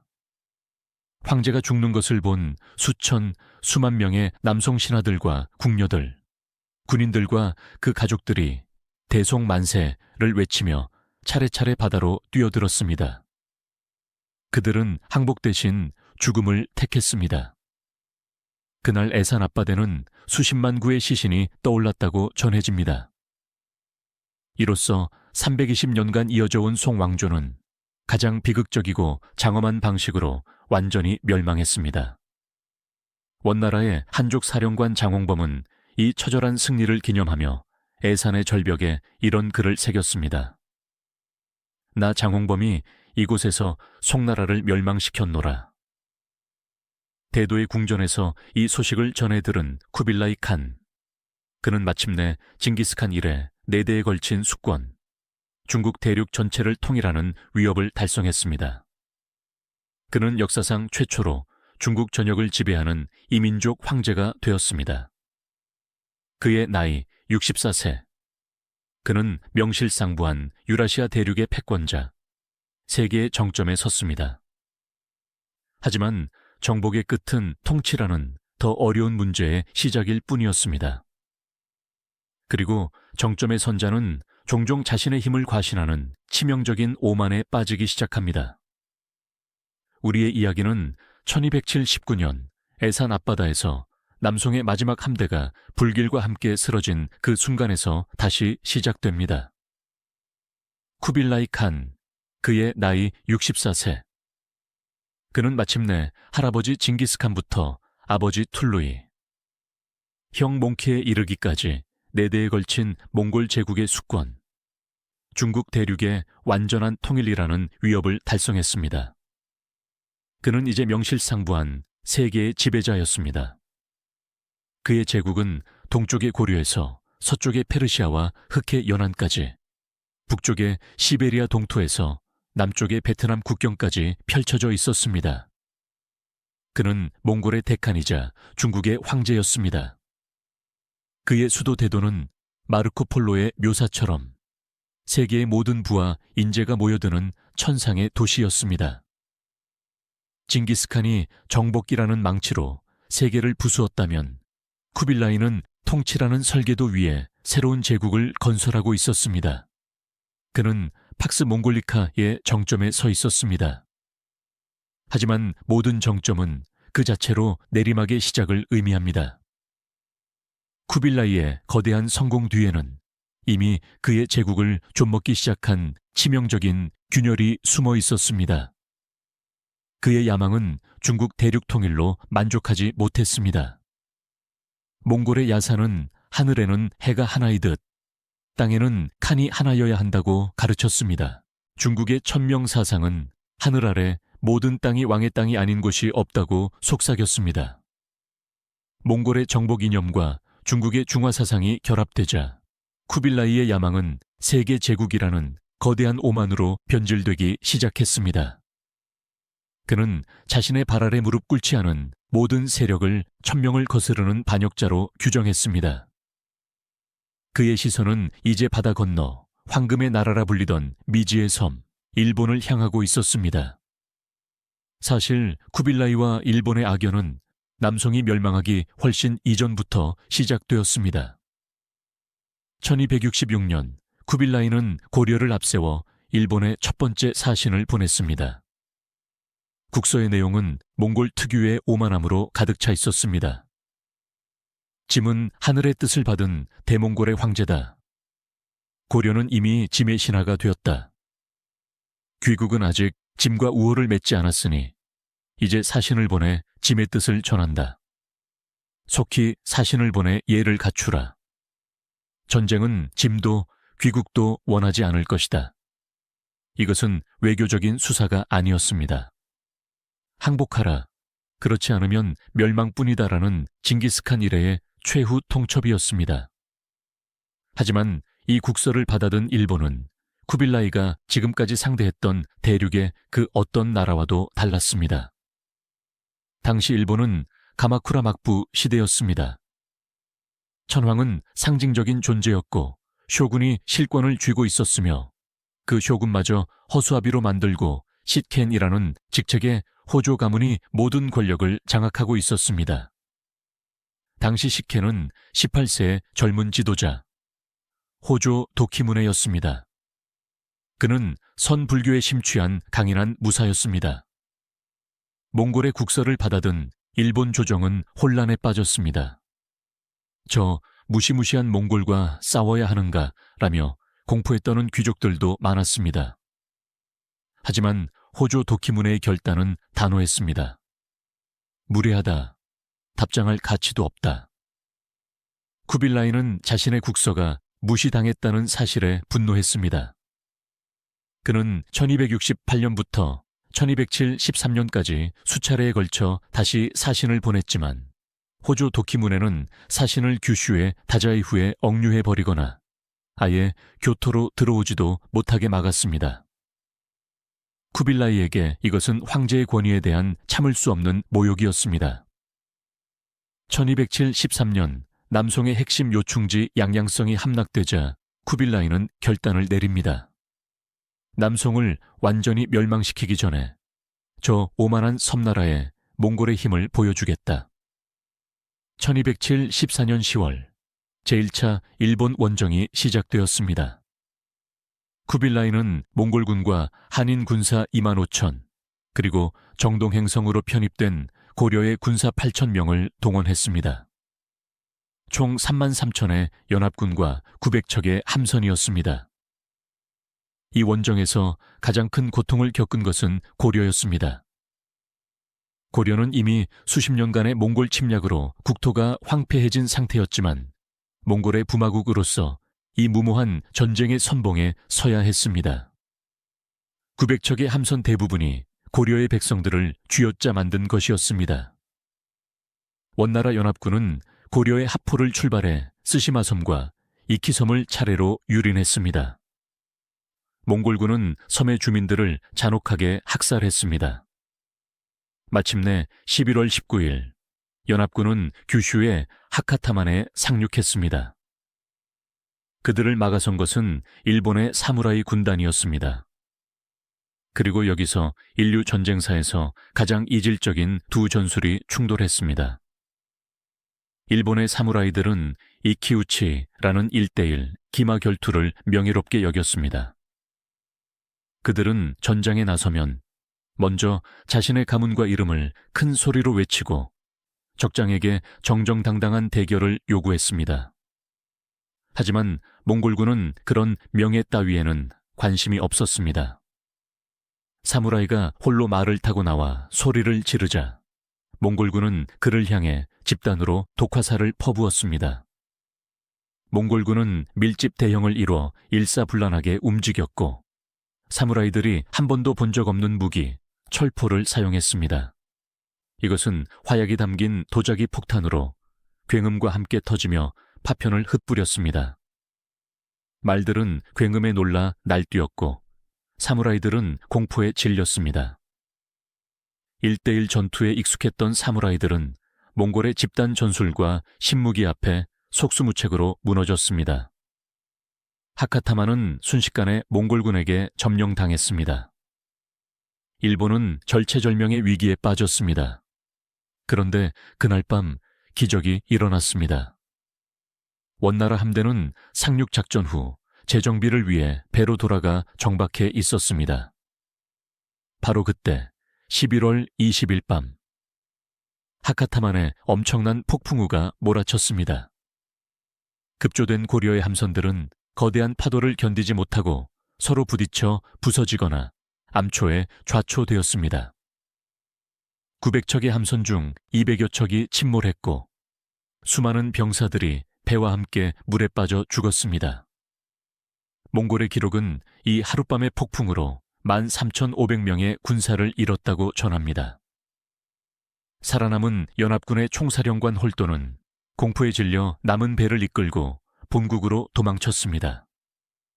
일본인들은 이 태풍을 신이 보낸 바람, 즉 카미카제라 부르며 환호했습니다. 그들은 자신들의 나라가 신의 가호를 받는 나라임을 굳게 믿게 되었습니다. 쿠빌라이는 이 어처구니 없는 패배 보고에 격노했지만 당장은 남송 정벌이라는 더 큰 목표에 집중해야 했습니다. 그는 남송을 끝낸 뒤 반드시 저 섬을 잿더미로 만들겠다고 다짐했습니다. 1279년 마침내 남송을 멸망시킨 쿠빌라이는 일본을 향한 복수를 준비합니다. 이번에는 1차 원정과는 비교도 안 되는 인류 역사상 유례없는 대함대를 조직했습니다. 그는 제국을 둘로 나눠 군대를 편성했습니다. 동로군, 고려군 1만, 몽골 하락 한인 3만, 총 4만 명과 함선 900척, 강남군, 갓 항복한 구남송군 10만 명, 함선 3,500척, 총 14만 명의 병력과 4,400척의 함선. 이것은 1914-14년 6월 노르망디 상륙작전이 있기 전까지 인류 역사상 가장 거대한 규모의 상륙 함대였습니다. 쿠빌라이는 이 함대를 지휘할 총사령관으로 몽골인 아타하이를 임명하려 했으나 그가 병에 걸리자 몽골인 힌두와 한인 홍다구에게 각각 지휘를 맡겼습니다. 하지만 1차 원정 이후 7년 동안 일본도 가만히 있지 않았습니다. 호조 도키무네는 몽골의 재침공을 대비해 하카타만 연안수 킬로미터에 걸쳐 높이 2m에서 3m에 달하는 거대한 방어용 석벽 겐쿠 보루이를 쌓았습니다. 전국의 사찰과 신사에서는 적국 항복을 기원하는 기도가 밤낮 없이 이어졌고 사무라이들은 결사항전의 의지를 불태웠습니다. 1281년 5월 드디어 14만 대군의 원정이 시작되었습니다. 하지만 출발부터 삐걱거렸습니다. 동로군이 먼저 6월에 하카타만에 도착했지만 강남군과의 합류가 늦어졌습니다. 10만 주력군을 태운 강남군은 함선 건조와 보급 문제로 2달이나 늦게 출발한 것입니다. 먼저 도착한 4만의 동로군은 하카타만의 거대한 방벽에 가로막혀 상륙조차 제대로 하지 못했습니다. 그들은 방벽이 없는 시가섬과 노코시마 섬에 상륙하려 했지만 일본 사무라이들의 처절한 야간 기습과 연안 게릴라전에 시달리며 막대한 피해를 입었습니다.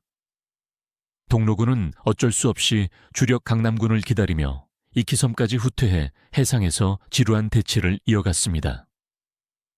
마침내 7월 말 10만 대군을 태운 강남군 함대가 도착했습니다. 동로군과 강남군 두 함대는 히라도섬에서 합류하여 8월 15일 하카타만에 대한 총공세를 감행하기로 작전 날짜를 잡았습니다. 하카타만은 4,000척이 넘는 원나라의 배들로 새카맣게 뒤덮였습니다. 배들은 서로 엉키지 않도록 쇠사슬로 연결되어 거대한 해상 요새를 이루었습니다. 일본은 이제 끝난 것처럼 보였습니다. 운명의 1281년 8월 15일 바로 그날 밤 1차 원정 때와는 비교도 할 수 없는 상상을 초월하는 거대한 태풍이 다시 한번 함대를 덮쳤습니다. 제2차 카미카제였습니다. 4,400척의 함대는 지옥에 빠졌습니다. 거대한 파도가 배들을 집어삼켰고 서로 묶여있던 쇠사슬은 배들이 피할 수 없는 죽음의 족쇄가 되었습니다. 배들은 서로 부딪혀 가라앉았고 암초에 찢겨나갔습니다. 날이 밝았을 때 14만 대군 중 10만 명이 넘는 병사들이 익사하거나 실종되었습니다. 특히 강남군의 피해는 치명적이었습니다. 함선의 80에서 90%가 파괴되었습니다. 몽골 지휘관들은 아직 쓸만한 배들을 골라 타고 남겨진 10만 명의 강남군 병사들을 버린 채 도망쳤습니다. 규슈의 타카시마 섬에 버려진 수만 명의 병사들은 사무라이들의 무자비한 토벌 대상이 되었습니다. 사무라이들은 몽골인과 고려인, 한인은 가차없이 처형하고 남송인들은 노예로 삼았습니다. 쿠빌라이 칸의 두 번째 야망, 아니 집착은 그렇게 태평양의 바닷속으로 완벽하게 수장되었습니다. 일본 원정의 실패는 쿠빌라이의 자존심에 치명적인 상처를 입혔습니다. 하지만 그의 오만은 꺾이지 않았습니다. 그는 오히려 자신의 권위를 증명하기 위해 더욱 무리한 정복 전쟁에 매달리기 시작했습니다. 그의 다음 목표는 남쪽의 대월과 참파였습니다. 사실 몽골과 베트남의 악연도 1258년 몽케칸 시절로 거슬러 올라갑니다. 당시 쿠빌라이의 부하였던 우량카다이가 남송의 측면을 치기 위해 대리국을 거쳐 대월을 침공했습니다. 당시 대월의 쩐 왕조는 몽골의 침공의 수도 탕롱을 내주고 초토화 작전으로 맞섰습니다. 몽골군은 덥고 습한 기후와 질병, 게릴라전에 시달리다 결국 9일 만에 철수해야 했습니다. 쿠빌라이는 1282년 참팩에 황제가 직접 와서 조공하라고 명했지만 참파왕은 이를 거부했습니다. 1284년 쿠빌라이는 남송 정벌의 명장 소게투에게 5만의 군대를 주어 참파를 침공했습니다. 동시에 그는 대월의 쩐 왕조에게 참파를 치러 가니 길을 빌려달라고 요구했습니다. 이는 사실상 항복하고 길을 열라는 협박이었습니다. 하지만 당시 대월에는 베트남 역사상 가장 위대한 영웅 쩐 흥다오가 있었습니다. 쩐 흥다오는 몽골의 요구를 단호히 거부하고 쩐 왕조의 모든 왕족과 귀족들을 모아 항복할 것인가 싸울 것인가를 물었습니다. 모두가 싸우자고 외쳤고 병사들은 팔에 살달이라는 문신을 새기며 결사항전의 의지를 다졌습니다. 1285년 쿠빌라이는 아들 토곤에게 50만 대군을 주어 대월을 침공하게 했습니다. 몽골군은 파죽지세로 수도 탕롱을 함락시켰습니다. 하지만 전 흥다오는 정면 대결을 피했습니다. 그는 청야 전술을 사용했습니다. 몽골군이 들어오는 모든 도시와 마을을 불태우고 식량과 우물을 없애버렸습니다. 50만 대군은 텅 빈 수도에서 굶주림과 말라리아라는 보이지 않는 적과 싸워야 했습니다. 몽골 초원 출신의 군사들은 베트남의 지독한 열기와 질병 앞에 속수무책으로 쓰러졌습니다. 사기가 꺾인 몽골군이 철수하기 시작하자 숨어있던 쩐 흥다오의 군대가 방역을 시작했습니다. 몽골군은 대패했고 총사령관 소게투는 전사했으며 황태자 토고는 구리통 속에 숨어 겨우 목숨을 건져 도망치는 치욕을 당했습니다. 쿠빌라이는 이 패배를 믿을 수 없었습니다. 그는 아들 토곤이 돌아오면 내 얼굴을 보지 못하게 하라며 경노했습니다. 1287년 그는 복수를 위해 다시 한번 대규모 원정군을 보냈습니다. 하지만 쩐 흥다오는 이번에도 몽골군을 유인했습니다.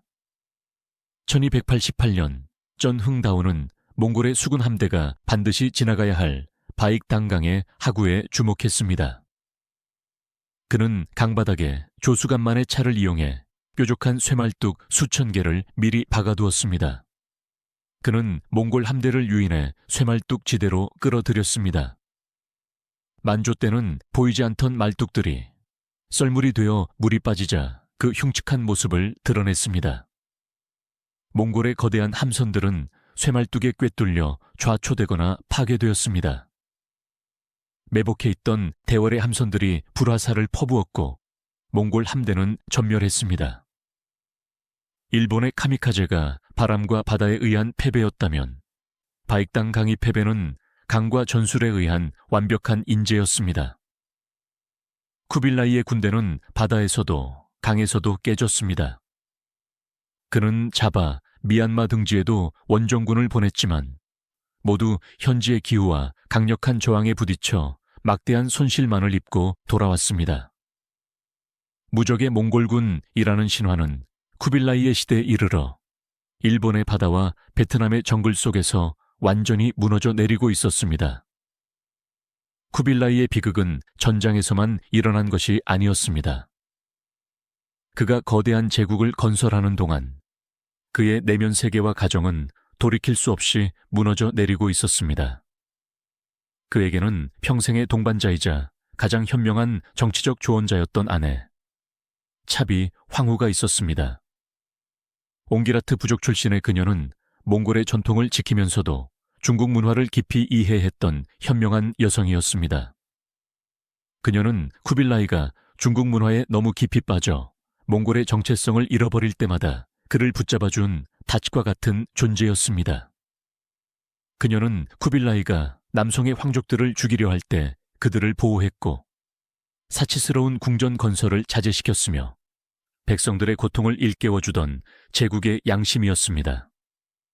그런데 1281년 공교롭게도 제2차 일본 원정 함대가 카미카제로 전멸했던 바로 그 해 차비 황후가 세상을 떠났습니다. 쿠빌라이는 정치적 동반자이자 유일하게 마음을 터놓던 아내를 잃었습니다. 그의 슬픔은 헤아릴 수 없었습니다. 그리고 그에게는 또 다른 희망이 있었습니다. 바로 차비 황후가 낳은 적자이자 황태자인 진진이었습니다. 진진은 쿠빌라이가 자신의 이상을 실현하기 위해 평생을 공들여 키운 완벽한 후계자였습니다. 쿠빌라이 자신이 몽골의 칸과 중국의 황제 사이에서 평생 고뇌했던 것과 달리 진지는 태어날 때부터 그 두 세계의 정점에 서도록 교육받았습니다. 그는 최고의 몽골 전사들로부터 말타기와 활쏘기를 배웠고 동시에 당대 최고의 한족 유학자들 밑에서 유교 경전을 통달했습니다. 그는 몽골의 용맹함과 중국의 지혜를 겸비한 쿠빌라이가 꿈꿨던 완벽한 융합의 상징이었습니다. 쿠빌라이는 아들 진진을 깊이 신뢰했고 일찌감치 그에게 중서령이라는 재상의 직책을 맡겨 국정 경험을 쌓게 했습니다. 하지만 이 완벽함이 오히려 진진을 올가매는 비극의 족쇄가 되었습니다. 진진은 그가 배운 유교적 가르침에 매우 충실했습니다. 그는 인과 덕치를 신봉했습니다. 하지만 그가 본 아버지 쿠빌라이의 통치는 점점 더 유교의 이상과 멀어지고 있었습니다. 일본과 베트남 등지에 대한 무리한 원정, 궁전 건설을 위한 막대한 토목공사, 그리고 이 모든 비용을 충당하기 위한 가혹한 세금 수탈. 진진의 눈에 비친 아버지는 성군이 아니라 패군의 길을 걷고 있었습니다. 이 갈등을 폭발시킨 것이 바로 재정 문제였습니다. 쿠빌라이는 끝없는 전쟁 비용을 감당하기 위해 생목인 재정 관료들을 중용했습니다.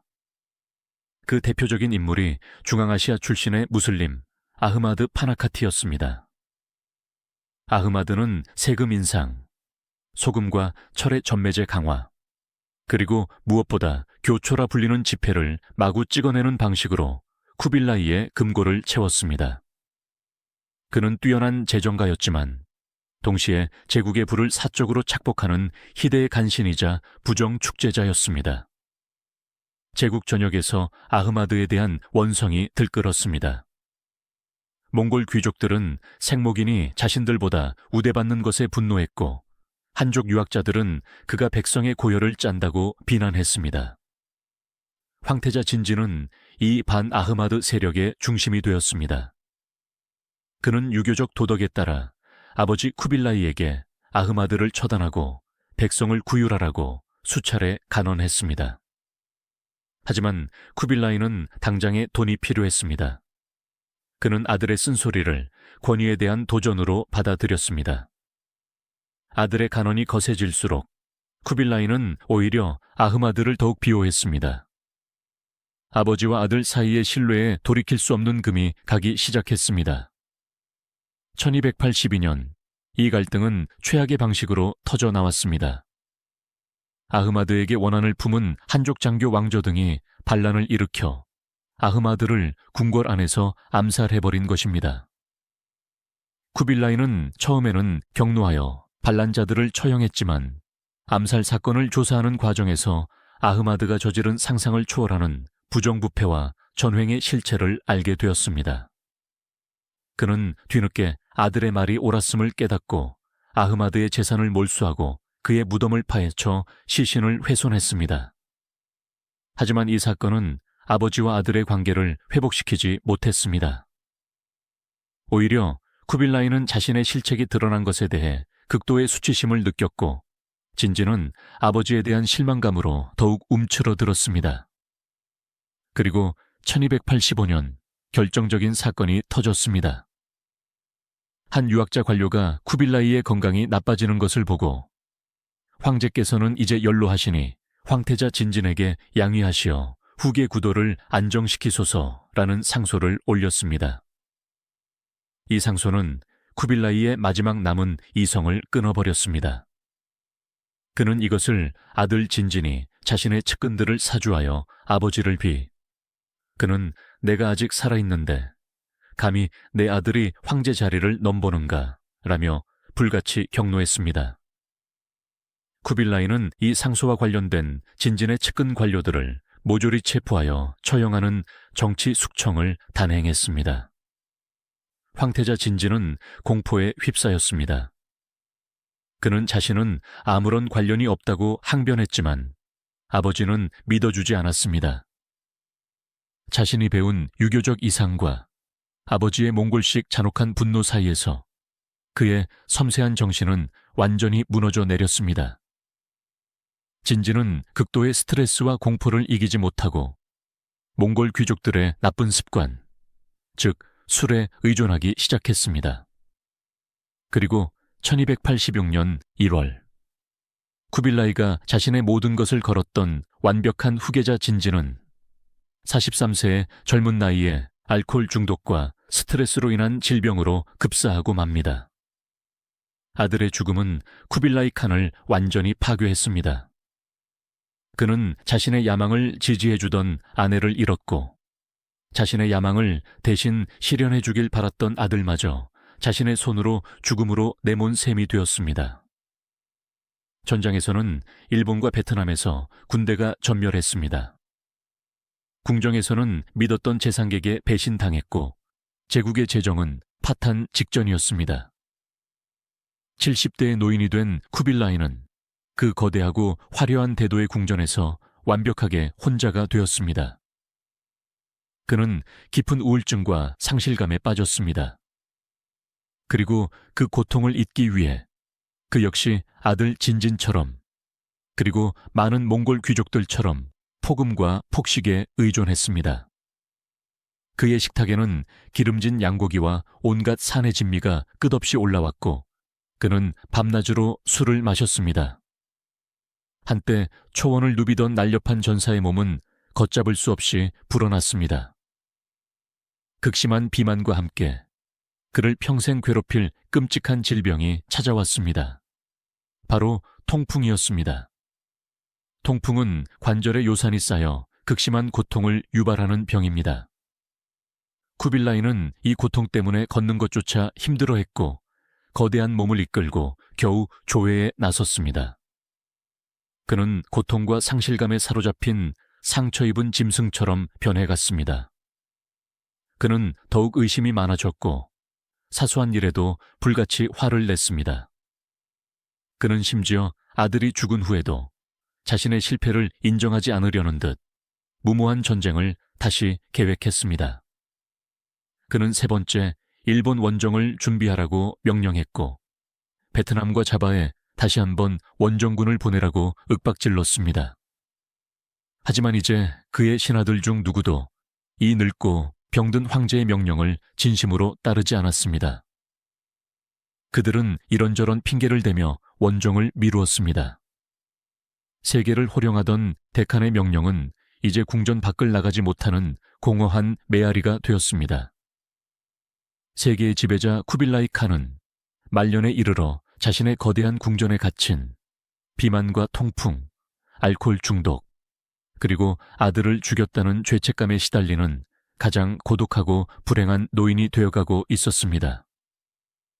우리의 이야기는 1286년 쿠빌라이 칸이 자신의 모든 희망을 걸었던 완벽한 후계자 황태자 진진이 아버지와의 갈등 속에서 쓰러진 직후에 어둡고 텅 빈 대도의 궁전에서 다시 시작됩니다. 쿠빌라이는 71세였습니다. 그는 세계를 가졌지만 그 세계를 물려줄 아들을 그리고 그 세계를 함께 나눌 아내를 모두 잃었습니다.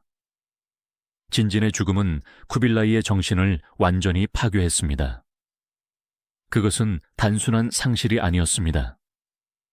자신의 분노와 의심이, 자신의 냉혹한 몽골적 기질이, 자신이 그토록 심어주고자 했던 유교적 이상을 가진 아들을 죽음으로 내몰았다는 끔찍한 죄책감이었습니다. 그는 더 이상 신하들을 믿지 않았습니다. 그는 자신의 궁전에 스스로를 유폐했습니다. 그의 말년을 기록한 사료들은 한때 세계를 호령했던 위대한 칸의 모습을 찾아볼 수 없습니다. 우리는 술과 음식에 탐닉하며 스스로를 파괴하는 늙고 병든 한 노인을 발견하게 됩니다. 그의 고통은 정신적인 것만이 아니었습니다. 육체적인 고통은 그를 매일 밤낮으로 괴롭혔습니다. 폭음과 폭식, 특히 몽골 귀족들이 즐기던 기름진 육류와 발효유는 그의 몸을 망가뜨렸습니다. 그는 걷잡을 수 없이 비만해졌고 이로 인해 통풍이 극도로 악화되었습니다. 통풍의 고통은 칼로 발목과 관절을 쑤시는 듯한 격통을 유발합니다. 그는 걷는 것은 고사하고 침상에서 몸을 돌리는 것조차 시종들의 부축을 받아야 했습니다. 한때 몽골 초원을 가로지르며 말을 달리던 징기스칸의 손자는 이제 자신이 세운 화려한 중국식 궁전에 갇혀 자신의 몸무게와 병마조차 이기지 못하는 신세가 되었습니다. 그는 이 육체적 고통과 정신적 죄책감을 잊기 위해 더욱더 술을 마셨습니다. 악순환이었습니다. 술은 통풍을 악화시켰고 고통은 다시 술을 불렀습니다.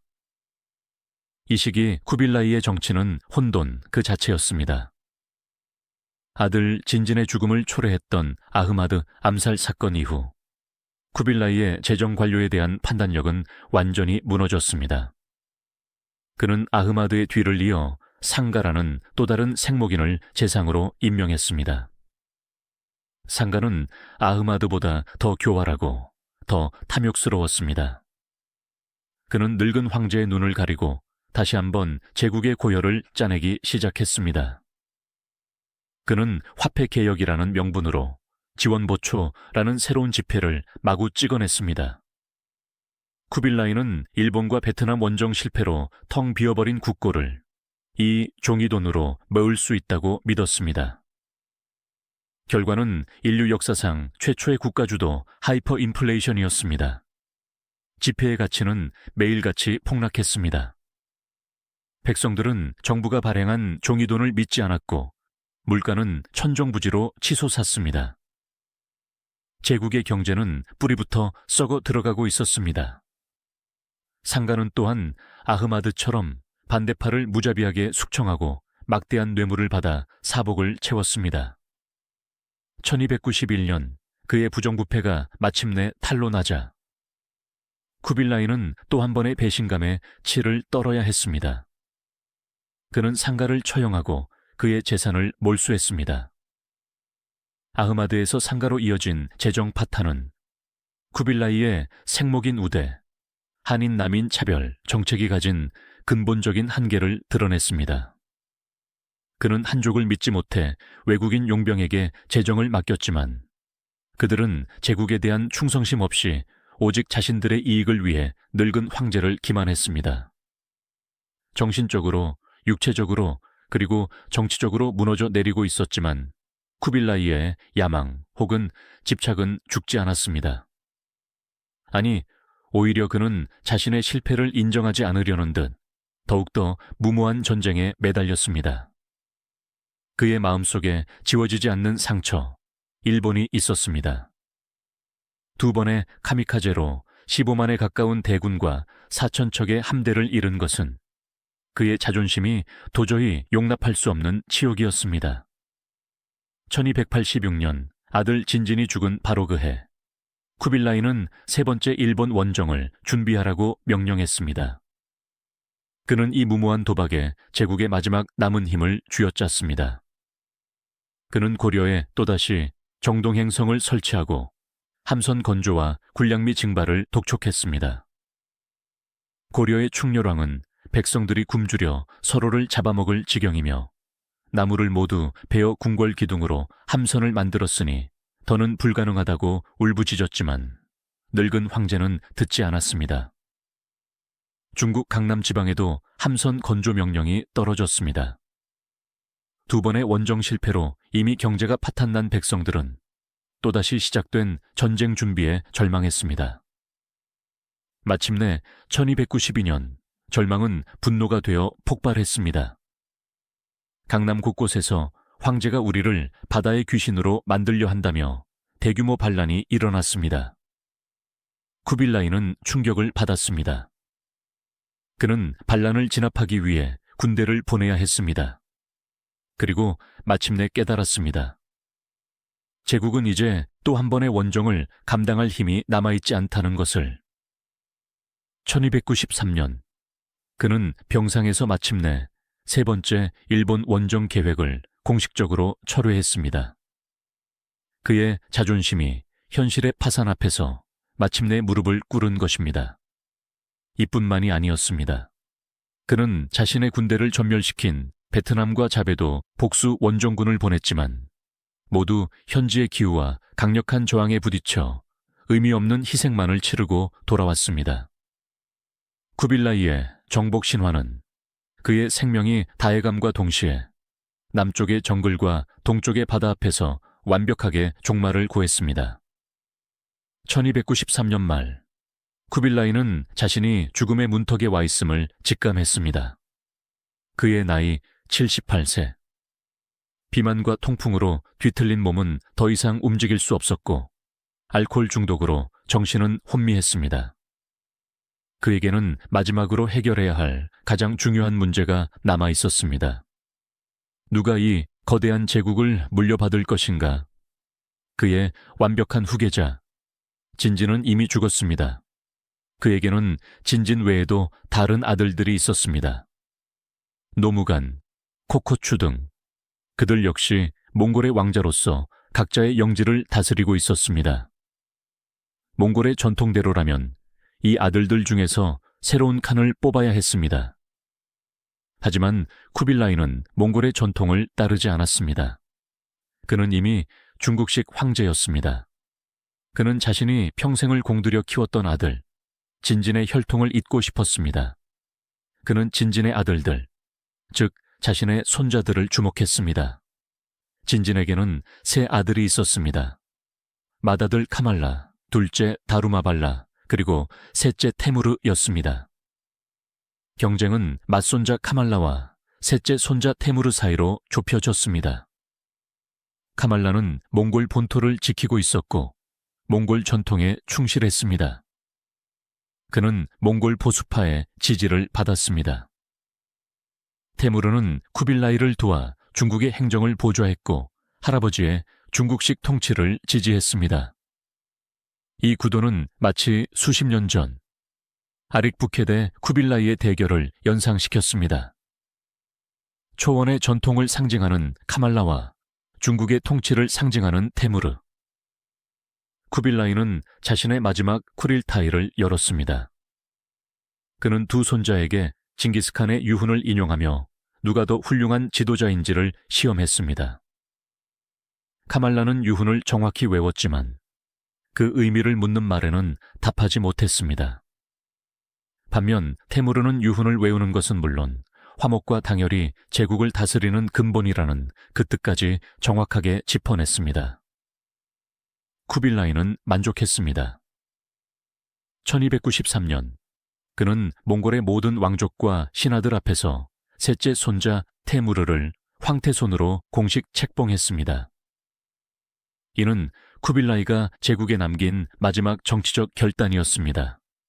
그는 자신의 제국이 몽골의 초원이 아닌 중국의 용상 위에 서 있어야 함을 분명히 한 것입니다.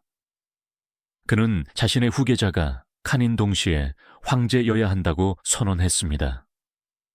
이 결정은 몽골 보수파의 불만을 샀지만 쿠빌라이의 카리스마가 아직 살아있는 동안에는 감히 반발하지 못했습니다. 하지만 이것은 훗날 원나라 황실을 끊임없는 왕위 계승 분쟁으로 몰아넣을 또 다른 갈등의 시안이 되었습니다. 1294년 2월 18일 대도의 궁전 자금성의 침전에서 쿠빌라이 칸은 79세의 나이로 마침내 그 길고 고독했던 생을 마감했습니다. 그의 죽음은 한 시대의 종말을 의미했습니다. 징기스칸과 함께 시작된 정복의 시대는 쿠빌라이의 죽음과 함께 공식적으로 막을 내렸습니다. 그의 시신은 몽골의 가장 성스러운 장소이자 징기스칸과 툴루이가 묻혀있는 부룩한 칼둔산의 기룡옥으로 비밀리에 운구되었습니다. 그는 대원이라는 중국식 왕조를 세웠지만 그의 장례는 철저히 몽골의 전통에 따라 치러졌습니다. 장지로 가는 모든 길은 통제되었고 그 행렬을 본 모든 생명체는 죽임을 당했습니다. 그의 무덤은 수천 마리의 말을 동원해 평평하게 다져졌고 그 위에 나무를 심어 그 누구도 찾지 못하게 위장되었습니다. 세계를 지배했던 황제의 무덤은 그렇게 몽골 초원의 바람 속으로 영원히 사라졌습니다. 그는 사후 세조라는 중국식 묘호를 받았습니다. 왕조의 기틀을 닦은 위대한 황제라는 뜻입니다. 또한 성덕신공 문무 황제라는 긴 시호가 붙었습니다. 쿠빌라이는 몽골의 칸으로 태어났지만 중국의 황제로 역사에 기록되었습니다. 그가 남긴 것은 거대했습니다. 동서양을 잇는 팍스 몽골리카의 정점, 통일된 중국 대륙, 세계 최초의 지폐 시스템, 그리고 베이징이라는 위대한 수도.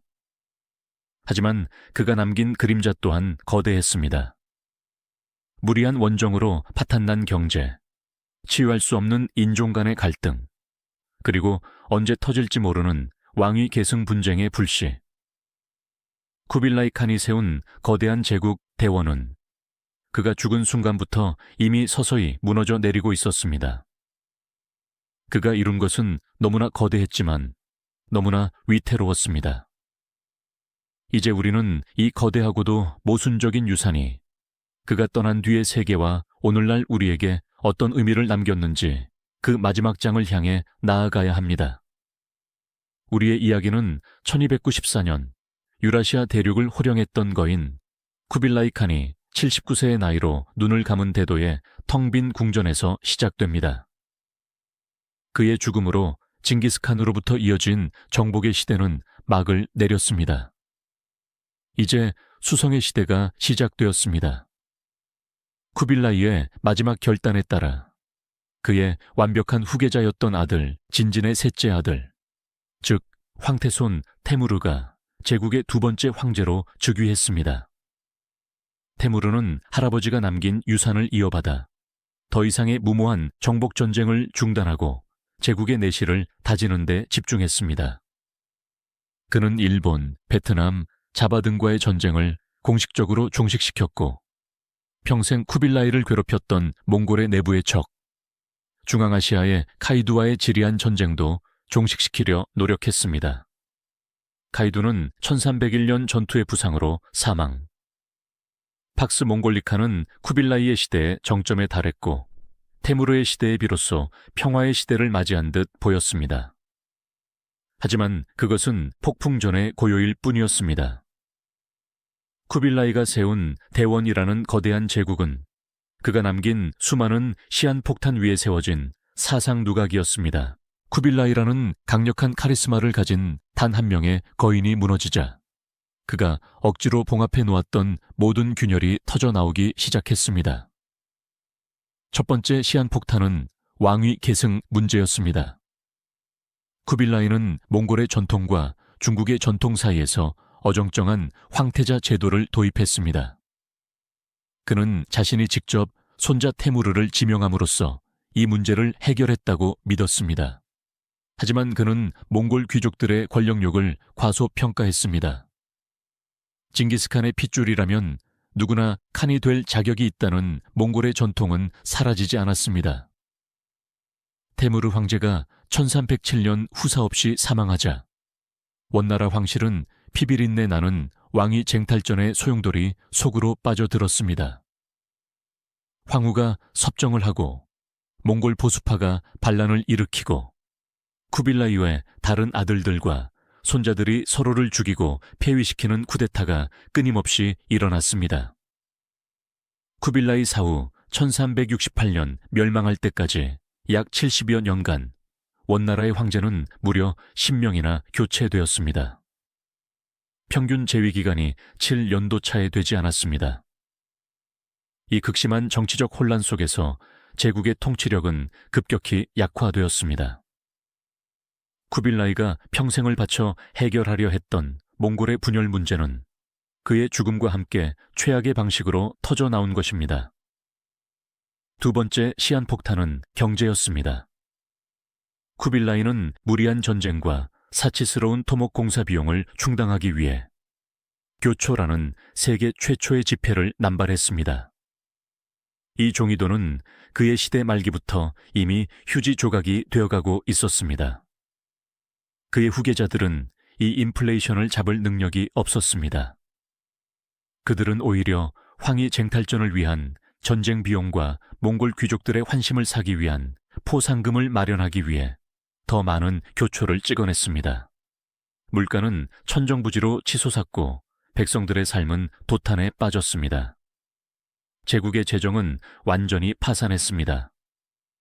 세 번째, 그리고 가장 치명적인 시한폭탄은 인종차별이었습니다. 쿠빌라이가 만든 4계급 제도는 제국을 하나로 묶는 통합의 고리가 아니라 불신과 증오를 키우는 억압의 족쇄였습니다.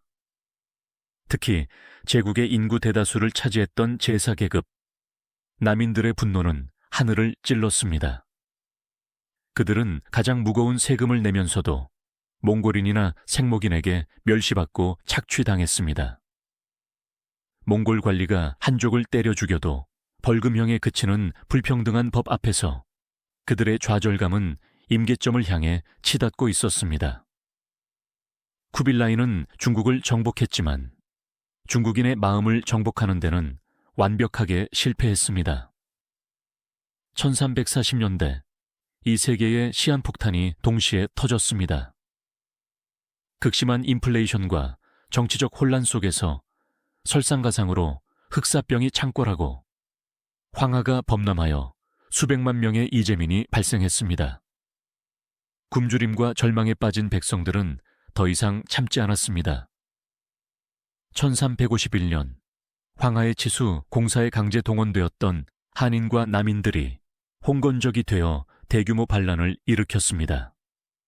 이 반란의 불길 속에서 가난한 농민의 아들 주원장이라는 걸출한 영웅이 등장했습니다.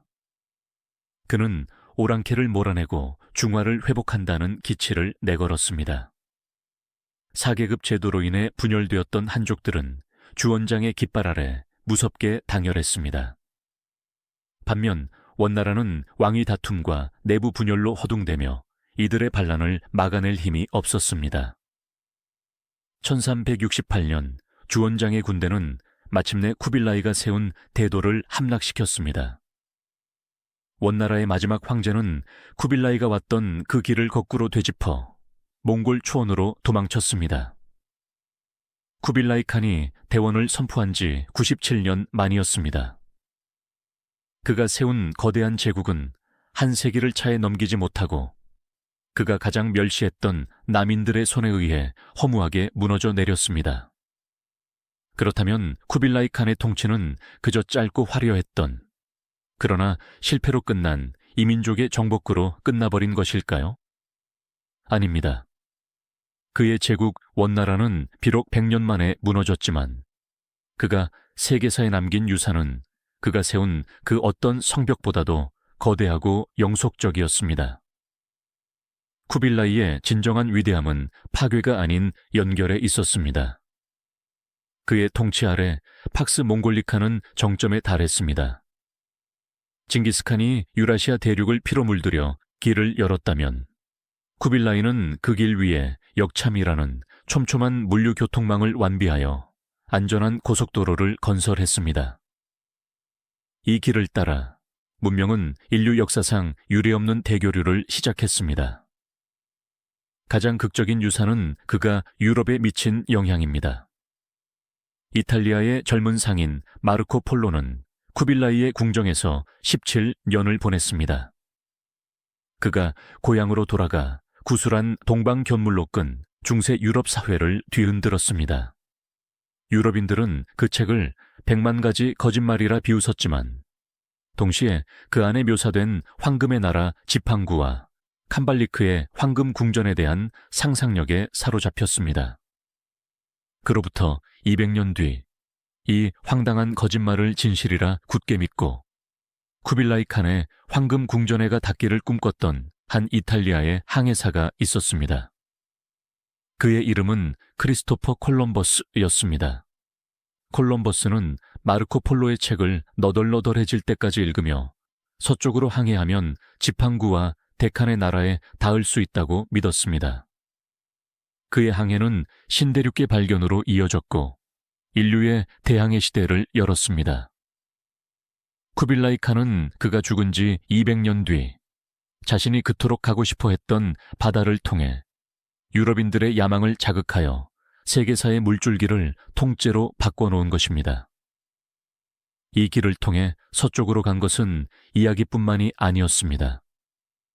중국의 가장 위대한 발명품들, 즉 화약, 나침반, 그리고 인쇄수리 몽골 제국의 교역로를 타고 이슬람 세계를 거쳐 유럽으로 본격적으로 전파되었습니다. 화약은 유럽의 봉건 기사들을 몰락시켰고 나침반은 대항해 시대를 가능하게 했으며 인쇄술은 종교개혁과 르네상스의 지식을 확산시켰습니다. 쿠빌라이가 완성한 팍스 몽골리카는 아이러니하게도 유럽의 중세를 끝장내고 근대를 여는 반가소의 역할을 했습니다. 물론 이 길을 따라간 것은 문명과 기술뿐만이 아니었습니다. 14세기 중반 몽골의 교역로를 따라 중앙아시아의 스텝에서 발생한 흑사병이라는 재앙도 유럽으로 건너갔습니다. 이 끔찍한 질병은 유럽 인구의 3분의 1을 앗아갔지만 역설적으로는 살아남은 자들의 가치를 높여 봉건제가 무너지는 또 다른 계기가 되었습니다. 쿠빌라이가 중국에 남긴 유산 또한 지워질 수 없는 것이었습니다. 그가 세운 원나라는 현재 중국의 영토적 경계의 원형이 되었습니다. 그 이전까지 한족 왕조의 통치권이 미치지 못했던 티베트, 운남성, 만주, 신장 위구르, 그리고 몽골 초원까지 이 모든 이질적인 지역을 하나의 행정구역구로 묶어 통치한 것은 쿠빌라이가 최초였습니다. 훗날 원나라를 무너뜨린 명나라와 그 뒤를 이은 청나라는 쿠빌라이가 정한 이 광대한 영토를 자신들의 영토로 계승했습니다. 오늘날 중국이 다민족 통일 국가를 주장하는 역사적 근원의 상당 부분은 아이러니하게도 그들이 오랑캐라 불렀던 몽골의 정복자 쿠빌라이에게 빚지고 있습니다. 그리고 그의 수도, 대도, 주원장이 이곳을 함락시킨 후 북쪽을 평정했다는 뜻의 북평이라 불렀지만 주원장의 아들 영락제는 다시 이곳을 수도로 삼고 북경이라 이름 지었습니다. 쿠빌라이가 잿더미 위에 세운 이 황제의 도시는 이후 800년 가까이 중국 대륙의 심장부로 그 명맥을 이어오고 있습니다.